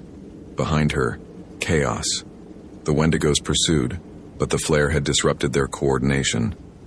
Lisa had maybe 30 seconds before they recovered. She used those seconds. The forest blurred past. Lisa's breath came in gasps that burned her throat. Ice formed in her lungs. She couldn't maintain this pace much longer. Hypothermia was setting in. She recognized the symptoms. Confusion, impaired judgment, the dangerous warmth that preceded freezing to death. But that was slower than the Wendigos behind her. Ahead, a break in the trees. The Toklat River frozen solid. Beyond it, the emergency cache, shelter, fire, a chance. Lisa burst from the forest onto the riverbank. The ice stretched before her, white and smooth. She stepped onto it, praying the freeze was solid this far from spring. The ice held. Lisa ran across, her boots finding purchase on the rough surface. Halfway across, she risked a look backward. The Wendigos stood at the forest edge, not pursuing, not crossing the river. Lucas's voice called across the ice. We'll wait. You'll freeze. You'll hunger. Then you'll understand. They knew. Knew she couldn't survive without shelter, without fire, without help that wouldn't come because her communications were down and backup didn't know where to search. Lisa reached the far bank, found the cache, a small steel box secured to a spruce tree. Inside, emergency blanket, fire starter, water purification tablets, and exactly 3 meals ready to eat. Not enough. Not for the days or weeks it might take for rescue. She could ration. Could survive maybe 5 days if she was careful. Could hike toward civilization during daylight, shelter at night. Or she could cross the river and take the bone from the Wendigos. The thought came from somewhere dark. If she had the bone, she could study it, understand it, maybe reverse the transformation, maybe find a cure, maybe succumb to the hunger herself. Lisa sat in the snow, exhausted, freezing, and forced herself to think. Really think. With the analytical mind that had earned her a master's degree and 6 years of successful field work. Facts. 6 Wendigos. Probably more. Infectious agent of unknown origin. Impossible physiology violating known physical laws. Organized, intelligent, coordinated. More facts.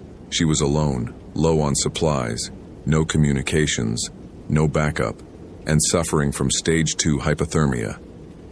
Conclusion: survival probability approaching 0. Unless she gave up on survival and focused on documentation. Lisa pulled out her camera. Battery, 47%. She began recording video. Her voice shook from cold and fear as she described everything she'd seen. The caribou circle, Lucas's transformation, the bone buried in melting permafrost. Evidence. When they found her body, they'd find this camera. They'd know the truth. She detailed the Wendigos' behavioral patterns, their aversion to light, their coordination. She described the bone's location as best she could approximate. She recorded her own observations about climate change potentially releasing ancient pathogens or other things. Her final words: "This is Ranger Lisa Hoffman, March 16, 2008. If you're watching this, I'm dead. Don't touch the bone. Burn it. Burn everything within a mile, and whatever you do, don't come looking for me. There's nothing left to save." She turned off the camera, conserving battery. Across the river, the Wendigos watched, waiting. Lisa built a fire. The flames felt good against her numb hands. She melted snow for water, ate one MRE, and tried to form a plan that didn't end with her frozen body feeding monsters. Dawn came slowly. The sun's arrival did nothing to warm the landscape. March in Alaska was still deep winter despite lengthening daylight. But light meant the Wendigos retreated deeper into forest shadow. They hated bright light. Lisa extinguished her fire and started walking. South, following the Toklat River toward the Park Road. 30 miles minimum. 2 days if she pushed hard. 3 if she was conservative. She had supplies for 1 day. The river ice groaned beneath her feet, contracting and expanding with temperature fluctuations. Lisa walked carefully, testing each step. A fall through the ice meant death. Wet clothing in these temperatures was non-survivable. Behind her, the Wendigos followed. They stayed in the tree line, pacing her, never quite visible, but always present. Lisa heard them periodically. Footsteps, breath, the sound of breaking branches. They were hurting her, driving her toward exhaustion. By noon, Lisa was stumbling. Hypothermia was winning. Her thoughts fragmented, scattered. She kept walking because stopping meant death, but her body was shutting down. She didn't see the crevasse until she fell into it. Lisa dropped 6 feet onto ice-covered rocks, her pack breaking the fall but her ankle twisting badly. Pain shot through her leg. She tried to stand, fell again. Above, the crevasse opening, a slash of white sky against black rock. Below, darkness extending into the earth. She'd fallen into a lava tube. Denali's geology included volcanic features from millions of years past. The tube extended into the mountain carved by ancient magma flows. Lisa pulled out her flashlight. The beam revealed a tunnel stretching into darkness. And something else. Bones. Human bones. Dozens of skeletons scattered across the tunnel floor. Some recent, flesh still clinging to ribs. Others ancient, reduced to fragments. This was a Wendigo feeding ground. Lisa's radio crackled. She stared at it. The satellite phone had been dead for 36 hours. Now suddenly, inside a lava tube buried in the earth, it was receiving signal. The voice that emerged wasn't dispatch, wasn't human. "Hello, Lisa." Her own voice. The Wendigos had learned to mimic her perfectly. Lisa turned off the radio. Her hands shook violently. Hypothermia was critical now.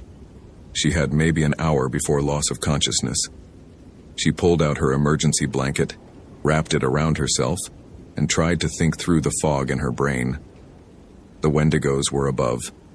The tunnel extended below.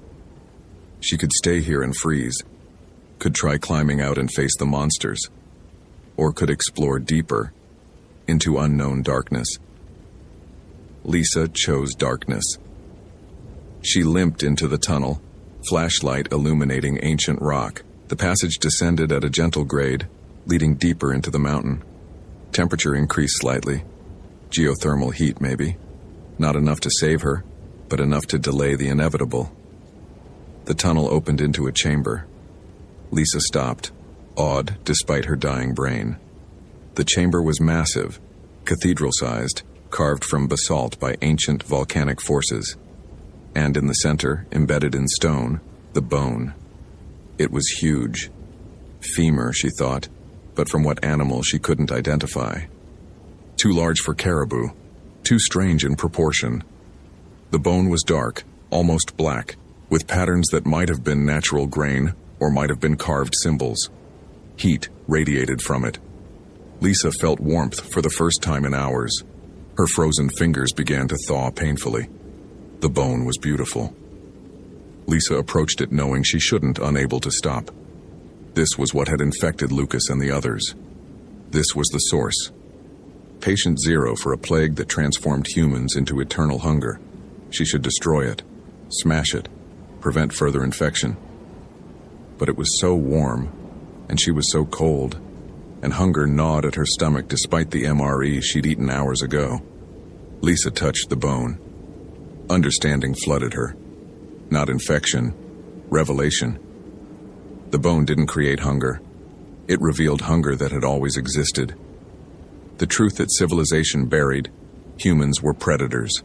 Apex predators. They'd conquered the world through willingness to consume anything, anyone. The Wendigo curse wasn't transformation. It was remembering. Remembering that cooperation was temporary alliance.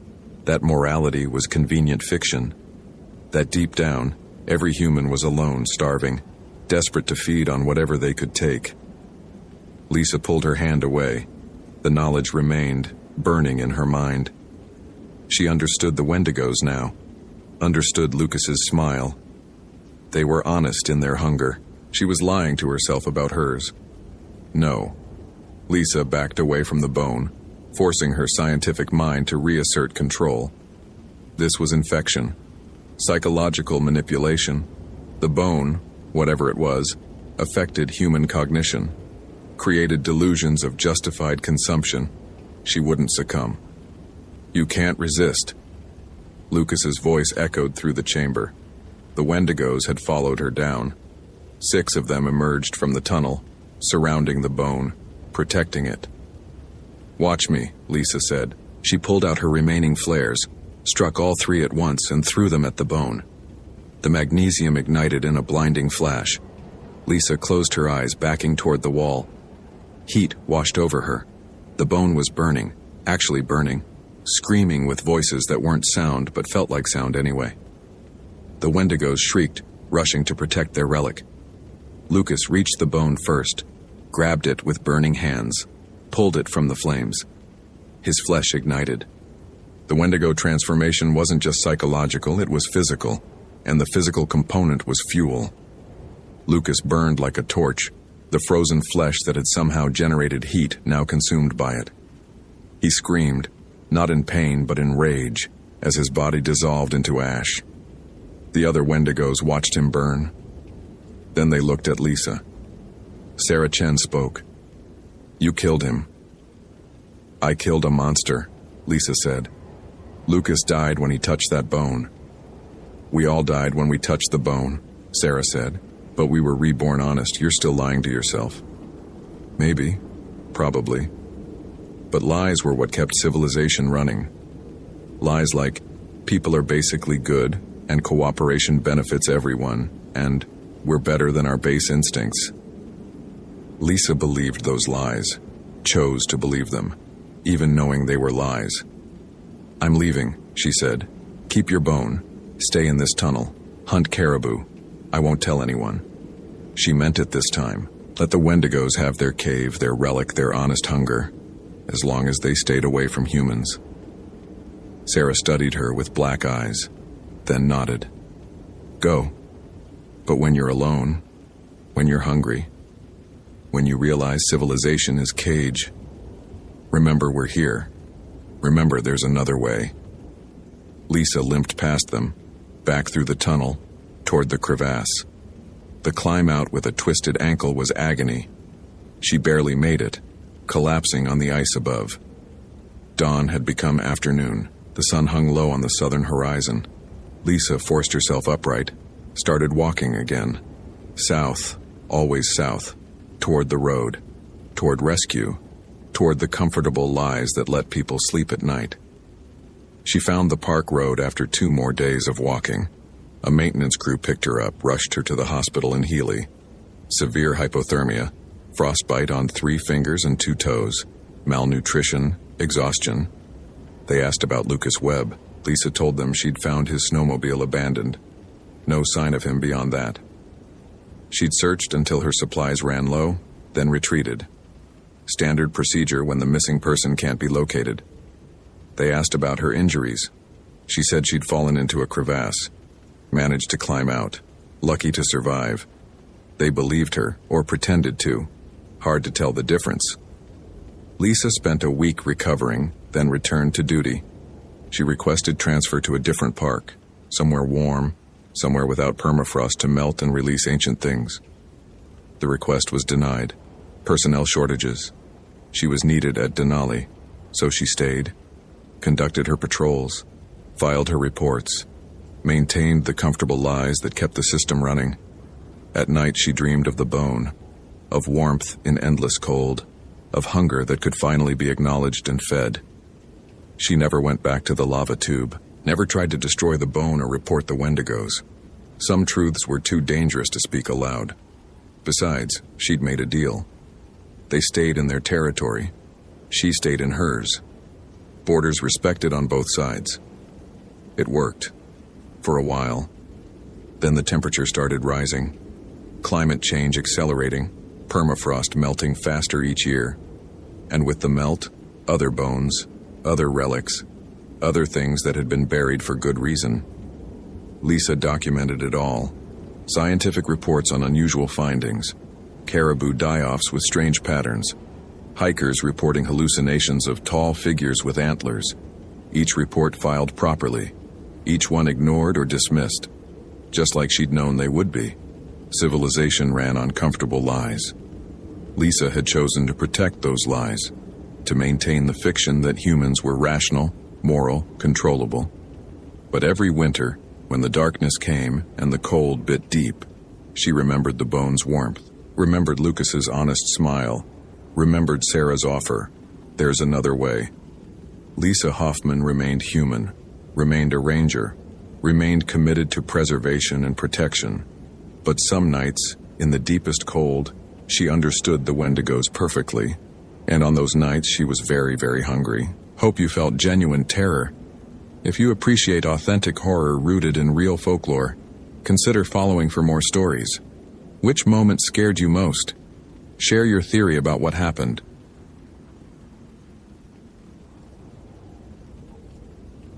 William Archer found the teeth at the abandoned ranger cabin on Cutbank Creek. 37 of them, human molars and incisors, arranged in a perfect spiral on the wooden floor. He crouched beside the pattern, pulling a latex glove from his kit and carefully lifting one tooth with tweezers. Recent extraction, the root still showing traces of blood and tissue. He photographed the spiral with his iPhone, the flash creating harsh shadows that made the teeth look like they were arranged on an altar, which was ridiculous. This was evidence of something. Animal scavenging, maybe a bear that had gotten into human remains. But it wasn't ritualistic. It wasn't supernatural. William had spent 12 years as a ranger in Glacier National Park specifically because he preferred dealing with quantifiable dangers, hypothermia, avalanches, grizzly bears. Things that followed rules. That made sense. Not teeth spirals. The cabin was supposed to be empty. Cutbank Ranger Station had been decommissioned in 2009. Deemed too expensive to maintain for the handful of winter hikers who used the area. William had only come up here because Madison Garcia's Subaru Outback had been found at the Cutbank trailhead 3 days ago. Engine cold, driver's door open, keys in the ignition. Her backpack was still in the passenger seat. Her phone was on the dashboard, battery dead. Everything suggested she'd gotten out of the vehicle intending to come right back. She never did. Madison Garcia, 29, environmental science PhD candidate from University of Montana, researching climate change impacts on glacier ecosystems. She checked in with the ranger station in St. Mary 4 days ago, mentioned she'd be doing solo fieldwork near Morningstar Lake. Standard protocol for experienced hikers in November, though the season was pushing it. Snow had come early this year, and temperatures were already dropping into the teens at night. William had read her research proposal. Impressive work, methodical, the kind of scientist who documented everything, which made her disappearance stranger. People like Madison Garcia didn't just wander off trail and vanish. They left breadcrumbs, GPS tracks, field notes. The only thing she'd left was her car and now, apparently, someone else's teeth. William bagged 3 teeth as samples, documented the pattern with multiple photographs and measurements, then stood and surveyed the cabin. Single room, maybe 15 by 20 feet, wood stove in the corner, broken windows covered with plywood, shelves that had once held supplies now empty except for mouse droppings and ancient freeze-dried meal packets from the 1990s. The floor was rough pine, weathered gray, and the tooth spiral was positioned in the exact center of the room. Deliberate placement. Intentional. His radio crackled. "Archer, this is base. You copy?" "Copy, base. I'm at Cut Bank Station." Dispatch coordinator Tom Reeves's voice came through clearly despite the distance. November meant fewer rangers on duty, but radio coverage in this part of the park was decent. "Any sign of Garcia?" "Negative on Garcia. Found something else. Evidence of possible human remains, teeth recently extracted, arranged in a pattern. Requesting forensics team and..." "Whoa, hold on. Did you say teeth?" "Affirmative. 37 human teeth arranged in a spiral pattern inside the old ranger cabin. Silence on the other end. Then, "Archer, are you absolutely certain they're human?" William looked at the bagged specimens. He had a bachelor's in biology before he'd gone into Park Service, had taken enough anatomy courses to recognize human dentition. 95% certain, yes. They don't match any animal dental structure I'm familiar with." Jesus Christ. More silence. "All right. I'm putting in a call to Flathead County Sheriff. They'll need to send someone out. What's your position?" William checked his GPS. "Approximately 4 miles north of Cut Bank Trailhead, elevation 7,200 feet. I'm going to continue searching the immediate area for Garcia, see if there's any connection to..." "Negative, Archer. Protocol says you wait for law enforcement when you find potential crime scene evidence." "Tom, it's 3:15 p.m. Sun sets at 4:40. If Garcia's out here somewhere and she's injured, another night in these temperatures could kill her. I'm not sitting on my hands for 2 hours while a sheriff drives up from Browning." "William, I'll stay in radio contact. Check in every 15 minutes. If I find anything else unusual, I'll hold position. But I'm not abandoning a search because of some teeth that are probably from a wolf kill anyway." William didn't wait for approval. He switched his radio to emergency channel only and stepped out of the cabin into air so cold it felt like inhaling knives. The landscape was brutal in its beauty. Cut Bank Valley stretched north toward the Canadian border, flanked by peaks that scraped 9,000 feet. Snow covered everything above 7,000, and the lower elevations showed that gray-brown transition zone where winter was still deciding whether to commit. The sky was the color of old ice, and the wind came down from the mountains like it was searching for something warm to kill. William had always appreciated this environment. It was honest. If you died out here, it was because you'd made a mistake. Bad planning, poor equipment, failure to respect the danger.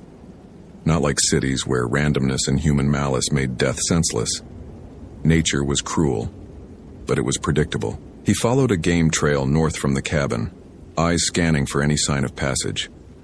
Madison's last known GPS coordinates, pulled from her research proposal, placed her target area near Morning Star Lake, roughly 6 miles northeast. In summer, an easy day hike. In November, with snow and potential weather, considerably more serious. But Madison had been experienced, had the right gear according to her equipment checklist. So where was she? William found the first sign at mile marker 2, a Nalgene water bottle, the expensive kind with the built-in filter. It was sitting upright on a flat rock beside the trail, cap screwed on tight, half full of water that had frozen solid. No signs of it being dropped or discarded. It was placed, deliberately. He photographed it, checked the surrounding area for tracks. The ground was half frozen, not quite snow, but not quite mud either. and he found partial boot prints heading northeast, toward higher elevation. Size 7 or 8, tread pattern consistent with hiking boots. Madison Garcia's shoe size, according to her missing person report, was 7.5. William followed the tracks. They were spaced oddly, not the regular rhythm of someone hiking, but irregular, sometimes close together, sometimes with long gaps between. Like whoever was walking had been stumbling or running. At mile 3, he found the second water bottle, then a third, then a granola bar wrapper, a glove, a Patagonia fleece that matched the description of Madison's outer layer. Each item was placed, not dropped, arranged with the same deliberation as the teeth. A trail. Someone was leaving a trail. The professional part of William's mind noted that this could be good news. Garcia was alive and mobile enough to mark her path. The part of him that had found 37 teeth in a spiral was less optimistic. The temperature dropped as he gained elevation. His breath came in white clouds, and ice crystals formed on his beard. The Garmin GPS on his wrist showed he was at 7,900 feet, roughly 2 miles from Morningstar Lake. The tracks continued, but they were getting stranger. Sometimes normal hiking stride, sometimes impressions so deep it looked like someone had been jumping, landing with enormous force. At 4 o'clock, with 40 minutes until sunset, William crested a ridge and saw Morningstar Lake spread below him like a gray mirror. And standing at the shoreline, perfectly still, was Madison Garcia. William's relief lasted exactly 3 seconds, long enough to register that she was alive and upright. Then his brain processed what he was actually seeing, and the relief curdled into something else.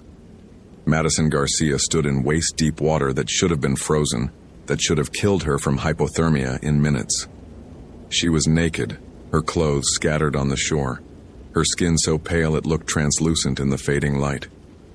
Her dark hair hung lank and wet, and her arms were raised above her head in a posture that reminded William of religious ecstasy or surrender. "Madison!" William shouted, starting down the slope toward the lake. "Madison Garcia!" She didn't respond, didn't move, just stood there, arms raised, facing north toward the deeper wilderness. William hit the shoreline at a run, already pulling his emergency blanket from his pack. "Madison, I'm Ranger Archer. I'm here to help you. We need to get you warm." He reached the water's edge and stopped. The water wasn't frozen, but it should have been. The temperature was maybe 15 degrees, and Morningstar Lake was normally iced over by late October. But the surface was liquid, almost steaming, and when William dipped his hand in, the water was warm. Body temperature warm. That wasn't possible. "Madison, can you hear me?" William waded in, the warm water soaking his boots, rising to his knees. Up close he could see Madison's skin wasn't just pale, it was wrong. Thin enough to see veins and muscle structure underneath. Her ribs were visible, every bone in her spine standing out in sharp relief, like she'd lost 40 pounds in 4 days. Her eyes were open but unfocused, pupils dilated so wide the irises were barely visible. Her lips moved silently, forming words William couldn't hear. He reached for her shoulder and she turned her head with mechanical precision to look directly at him. "So hungry," Madison whispered. "So hungry I could eat the whole world." Then she collapsed. William caught her, the emergency blanket tangling around them both as they went down into the warm water. Madison's skin was fever hot, burning against his hands, and she weighed almost nothing, like her bones had gone hollow. He wrapped her in the blanket, lifted her in a fireman's carry that should have been difficult with a woman her height but felt like carrying a child, and slogged back to shore. His radio was screaming. Tom's voice panicked. "Archer, respond. William, if you can hear this, Sheriff's Department found something at the trailhead." William fumbled for the radio one-handed while keeping Madison secured. "Base, this is Archer. I found Garcia. She's alive but in medical crisis. Hypothermia, severe malnutrition, possible delirium. I need immediate medevac at Morningstar Lake." "William, listen to me very carefully. The sheriff ran the dental records on those teeth you found. They're not Garcia's. They belong to 7 different people. All male, all Native American, all reported missing from the Blackfeet Reservation over the past 3 years. William stopped moving. What? There's something else. The tribal police are saying, Jesus, William, they're saying you need to get out of there right now. They're saying there's been stories about Cutbank Valley since before the park existed. Stories about... Static swallowed the transmission. William looked down at Madison Garcia, wrapped in the emergency blanket, her eyes closed, her lips still moving soundlessly. In the fading light, he could see her mouth more clearly now. Her teeth were gone. All of them. Her gums were raw and bloody, and her smile was a black void. So hungry, she mumbled, eyes still closed. So hungry. You smell warm. You smell like meat. When did I last eat? Can't remember. Can't remember anything except hunger. It's in my bones now. It's in my blood. It's teaching me things. Showing me how to find more, always more, never enough, never ever enough. William's hands shook. He laid Madison on the ground, took 3 steps back, and tried the radio again. Pure static. The sun touched the mountains. Temperature plummeted. And from somewhere in the forest to the north, William heard something that made his rational, scientific mind go completely blank with primal fear. A scream. Not human. No human throat could produce that sound. It was rage and hunger given voice. A sound that bypassed thought and went straight to the hindbrain that remembered when humans were prey. Madison's eyes snapped open. It's coming back, she whispered. It always comes back. It found me on day 2. I was doing my research, measuring ice depth, and I felt it watching. I thought I was imagining it. I'm a scientist. I don't believe in monsters. But it followed me. Every time I turned around, it was closer. I tried to run. I left markers so someone would find me. But it was faster. So much faster. And when it caught me, she started laughing, a sound like breaking glass. When it caught me, it didn't kill me. That would have been mercy. Instead, it showed me what hunger really means. Real hunger. The kind that transcends need and becomes identity. It fed me things, William. Showed me things. Taught me the language. The old language. From before the glaciers. Before the mountains. The language that hunger speaks. And now I understand. Now I'm ready. Madison Garcia sat up with movements that were too fluid, too controlled. The emergency blanket fell away. In the dying light, William saw her torso was covered in markings. Not tattoos, but something carved directly into her skin, symbols that looked like they'd been made with sharp stones. They formed patterns he didn't recognize, geometric shapes that seemed to shift when he looked directly at them. There's a ceremony, Madison continued, her voice dreamy. Very old. The Blackfeet knew it before they stopped speaking about it. Before they made it taboo. When you're starving, really starving, winter starving, your whole tribe might die starving. There's a choice. Die human or survive as something else. Most people chose death. But some people, the desperate ones, the ambitious ones, the ones who wanted power more than they wanted mercy, they chose transformation. They ate what shouldn't be eaten. They welcomed the hunger in, and the hunger rewarded them. The scream came again, closer now, maybe a quarter mile away, moving fast. William's training kicked in. He grabbed his pack, checked his bear spray. Useless, his hindbrain whispered, useless against this, and started backing toward the trail. Madison, we need to move. Whatever's out there. It's not out there, William. It's in here. Madison stood up, naked and covered in blood and carved symbols, smiling with her toothless mouth. It got inside me, and now I'm inside it. We're the same thing, and we're so hungry. Do you know how many calories the human body needs to maintain basic function? 1,800 to 2,000 per day. Do you know how many calories it takes to fuel transformation?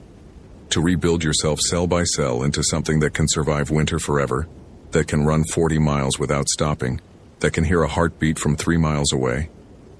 She took a step toward William. Her movements were wrong. Joints bending at angles that shouldn't be possible.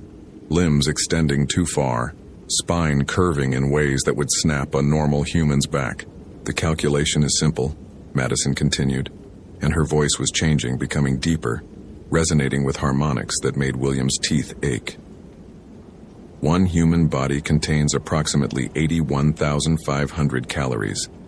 That's enough to begin the change. But to complete it? To become what the Blackfeet called the Wittikau, what the Algonquian called the Wendigo, what every indigenous culture in the northern forests has a name for because they all encountered it. That requires sustained feeding, multiple bodies. And once you start, you can't stop. The hunger becomes everything. The hunger is everything. William ran. Behind him, Madison laughed, a sound that became a howl, became that impossible scream he'd heard from the forest. He didn't look back. His rational mind was screaming that this couldn't be real, that hypothermia or altitude sickness or carbon monoxide from the cabin's old stove was making him hallucinate. But his body didn't care about rational explanations. His body knew predator when it heard it. The trail was treacherous in failing light. William's headlamp illuminated 10 feet ahead, no more. Trees became shadows, became potential threats. Every sound was pursuit. His breath came in ragged gasps, altitude and fear making his lungs burn. Behind him, footsteps. Not running, loping.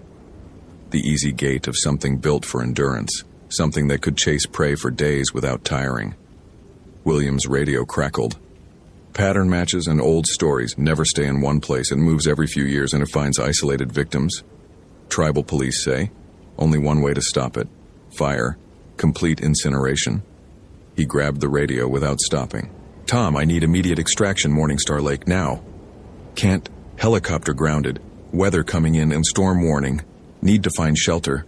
There's no shelter. Something hit him from behind with the force of a car collision.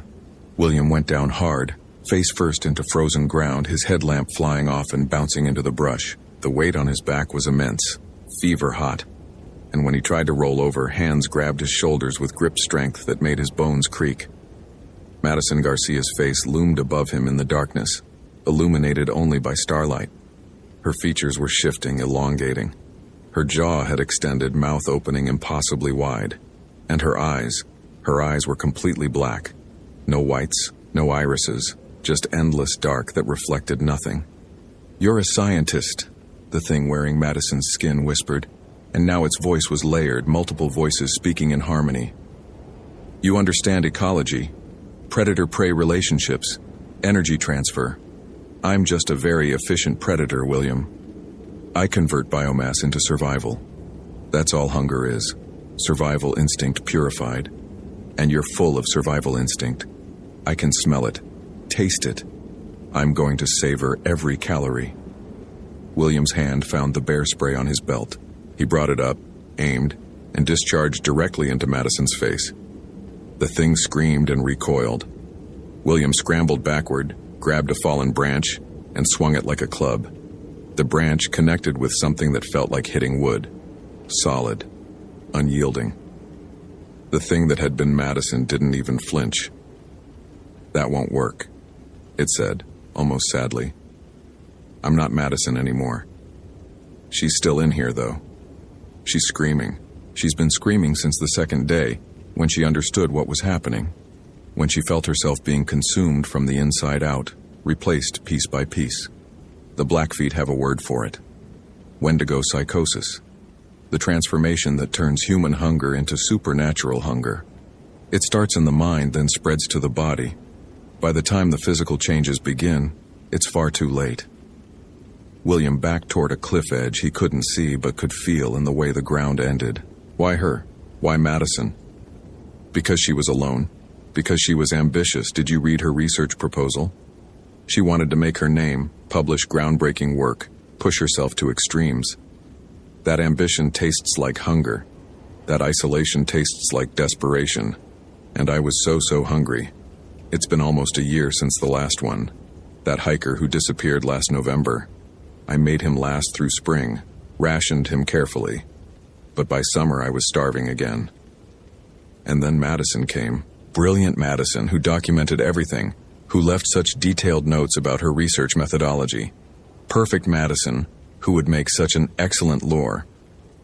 The thing smiled with teeth that were no longer human, rows of them, serrated, designed for tearing. Because that's the beautiful part, William. Once the transformation completes, the hunger becomes strategic. You don't just eat, you hunt, you plan. Do you understand that one meal won't sustain you, but a reputation, a legend, that brings meals to you? People come looking for the missing, people like you, and their meat is already tenderized by fear. It lunged. William threw himself sideways, felt the thing's claws rake his shoulder, tearing through his jacket and the flesh beneath. He rolled, gained his feet, and ran straight for where his memory insisted the cliff edge was. The thing that had been Madison Garcia followed, but not quickly. It was savoring this. Playing with food. William's boot hit empty air. He had 1 second to realize he'd found the cliff, 1 second to wonder if this was better than being eaten alive, and then he was falling through darkness toward rocks below. He hit water instead. Morning Star Lake had a vertical cliff face on its western edge. William remembered from the topographical maps. He'd miscalculated his position, run west instead of south. The impact knocked every bit of air from his lungs, and the warm water he'd found strange before was now a blessing. If this had been normal November water temperature, the shock would have stopped his heart. William surfaced, gasping, disoriented. The cliff face rose 30 feet above him. At the top, silhouetted against stars, the Wendigo stood and watched. "Clever," it called down. "Mammals are so creative when frightened. But you've just made this more difficult for yourself. The lake is warm because I need it warm. This is my territory now, my hunting ground. And there's no way out except past me." William treaded water, mind racing.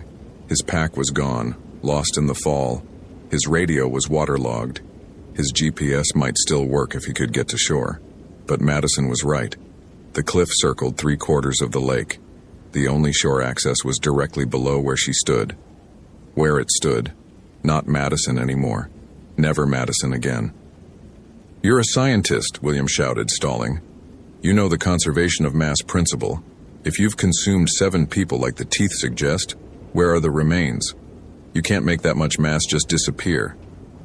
The Wendigo laughed. "You're still trying to rationalize this. That's admirable. The Blackfeet shamans wrote about this too. In the stories they're not supposed to tell anyone outside the tribe. The Wendigo doesn't just consume flesh, it consumes identity. Everything about the victim becomes part of the whole. Bones dissolve, tissues integrate, even memories get absorbed. I remember being them now, all 7 of them. I remember their last thoughts, their fears, their regrets. It's like gaining 7 lifetimes of experience, 7 perspectives, and now I'll gain yours." It dropped off the cliff with casual grace, landed in the water with barely a splash, and began swimming toward William with movements that were too fast, too efficient. William dove. The lake was deeper than he'd expected. His research memory supplied the data. Morning Star Lake, maximum depth 43 feet. He swam down through warm darkness, lungs already burning from the impact, and his hands touched something on the lake bottom. Bones. Hundreds of them, maybe thousands. Not just human, animal bones too. Elk and deer and bear, all mixed together in a charnel carpet covering the lake floor. This wasn't a single Wendigo's hunting ground. This was generations of them. Centuries, maybe. William's lungs screamed for air. He kicked for the surface, breached, gasped. The Wendigo's hand closed around his throat. It held him at arm's length, suspended half in and half out of the water.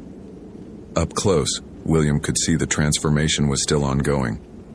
Madison Garcia's face was a mask stretched over something else, something with too many teeth and eyes that reflected starlight like an animal's. "Last chance," it whispered. "Join me. Let me inside. The hunger hurts at first, but then it becomes everything. You'll understand power you never imagined. You'll transcend human weakness. You'll become eternal." William managed to choke out, "Go to hell." The Wendigo sighed. Such a waste of good calories. It opened its mouth impossibly wide, and William, with the last of his strength, pulled the waterproof flare from his jacket pocket and ignited it directly against the Wendigo's chest. For a creature that had claimed to transcend humanity, it burned remarkably well. The flare was magnesium-based, 2,000 degrees, designed to burn even underwater for emergency rescue signals. Against flesh, even supernatural flesh, it was devastating. The Wendigo shrieked and released William, thrashing backward as fire spread across its torso. The carved symbols on its skin ignited like fuses, and the fire followed their geometric patterns with unnatural enthusiasm, as if the markings themselves were flammable.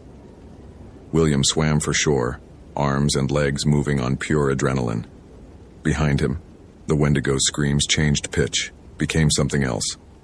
Multiple voices crying out in different languages. 7 voices, 7 victims burning away like purification. He reached the narrow beach, dragged himself onto rocks, and turned to watch. The thing that had been Madison Garcia stood in knee-deep water, completely engulfed in flames that reflected off the lake surface like a mirror. It was changing as it burned, the false flesh sloughing away to reveal something underneath. Something skeletal and ancient, with antlers and too many joints and a hunger so profound it seemed to warp the air around it. "You think this ends me?" It screamed in a voice like breaking ice. "I've burned before. I've been shot, stabbed, blessed, cursed, exorcised. I always come back. The hunger always comes back, because the hunger isn't me. It's what humans become when they stop pretending to be civilized. I'm just what happens when you admit what you really are." The flames intensified. The Wendigo collapsed into the water, steam rising in great clouds. The lake temperature spiked. William could feel it from shore, the water beginning to boil, and as it boiled, the bone carpet on the lake bottom surfaced, hundreds of skeletons rising up like a reverse burial, floating to form a raft of the dead surrounding the burning thing that had killed them. The Wendigo screams faded. The flames guttered out, and what remained looked like Madison Garcia again, just a naked woman floating in warm water surrounded by bones. William's radio crackled to life. "Archer? William? Do you copy?" The storm passed. "We can get a helicopter to your position at first light. Repeat, extraction available at dawn. What's your status?" William stared at the floating body, at the bones, at the warm water that was slowly cooling now, ice forming at the edges where it met freezing air. "Archer? William, respond." He lifted the radio. "Base, I found Madison Garcia. She didn't make it. Send forensics. Send everybody. And contact the Blackfeet tribal police. Tell them they were right. Right about what?" William looked at the stars, at the mountains, at the wilderness that had seemed so honest and rational just hours ago. Tell them the old stories are real. The helicopter arrived at dawn, bringing sheriff's deputies and tribal police and forensics teams that documented everything. With the grim efficiency of people who'd seen worse, the bones were recovered, 93 individuals spanning back to the 1920s, when the first disappearances in Cutbank Valley were officially recorded. Unofficially, the Blackfeet elders said, it went back much farther. Madison Garcia's body was retrieved and autopsied. Cause of death: drowning. But the medical examiner noted anomalies: complete tooth loss, skeletal restructuring, tissue samples showing cellular changes that didn't match any known pathology. The report was classified. The case was closed as accidental death during solo research expedition. William spent 3 days answering questions, giving statements, and being politely skeptical about his own experience.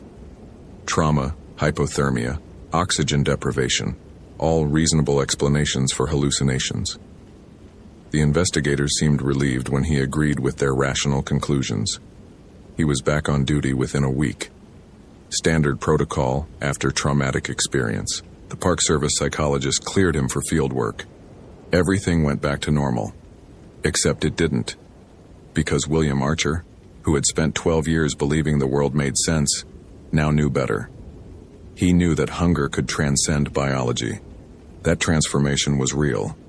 That some stories survived for centuries because they documented truth. And he knew, with absolute certainty, that what he'd burned in Morningstar Lake wasn't the only one. 3 months later, in February 2016, 2 hikers went missing in Yellowstone. They were experienced winter campers, well-equipped, meticulous planners. Rangers found their tent intact, sleeping bags still warm, no signs of struggle. Just 2 pairs of boots placed neatly outside the tent, and between them a spiral pattern made from 42 teeth. William saw the report, recognized the pattern, put in for immediate transfer to Yellowstone and got it approved in record time, because he understood now. The hunger moved. It found new hunting grounds every few years, stayed just long enough to feed, then migrated before it could be cornered.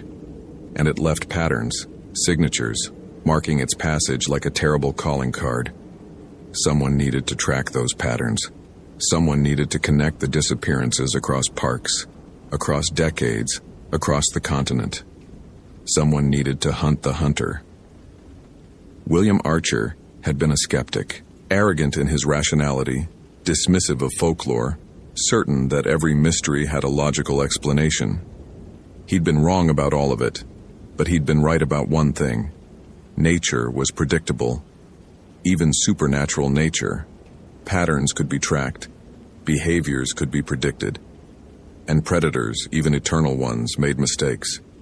He just had to be patient, methodical, scientific, and very, very hungry for answers. Hope you felt genuine terror. If you appreciate authentic horror rooted in real folklore, consider following for more stories.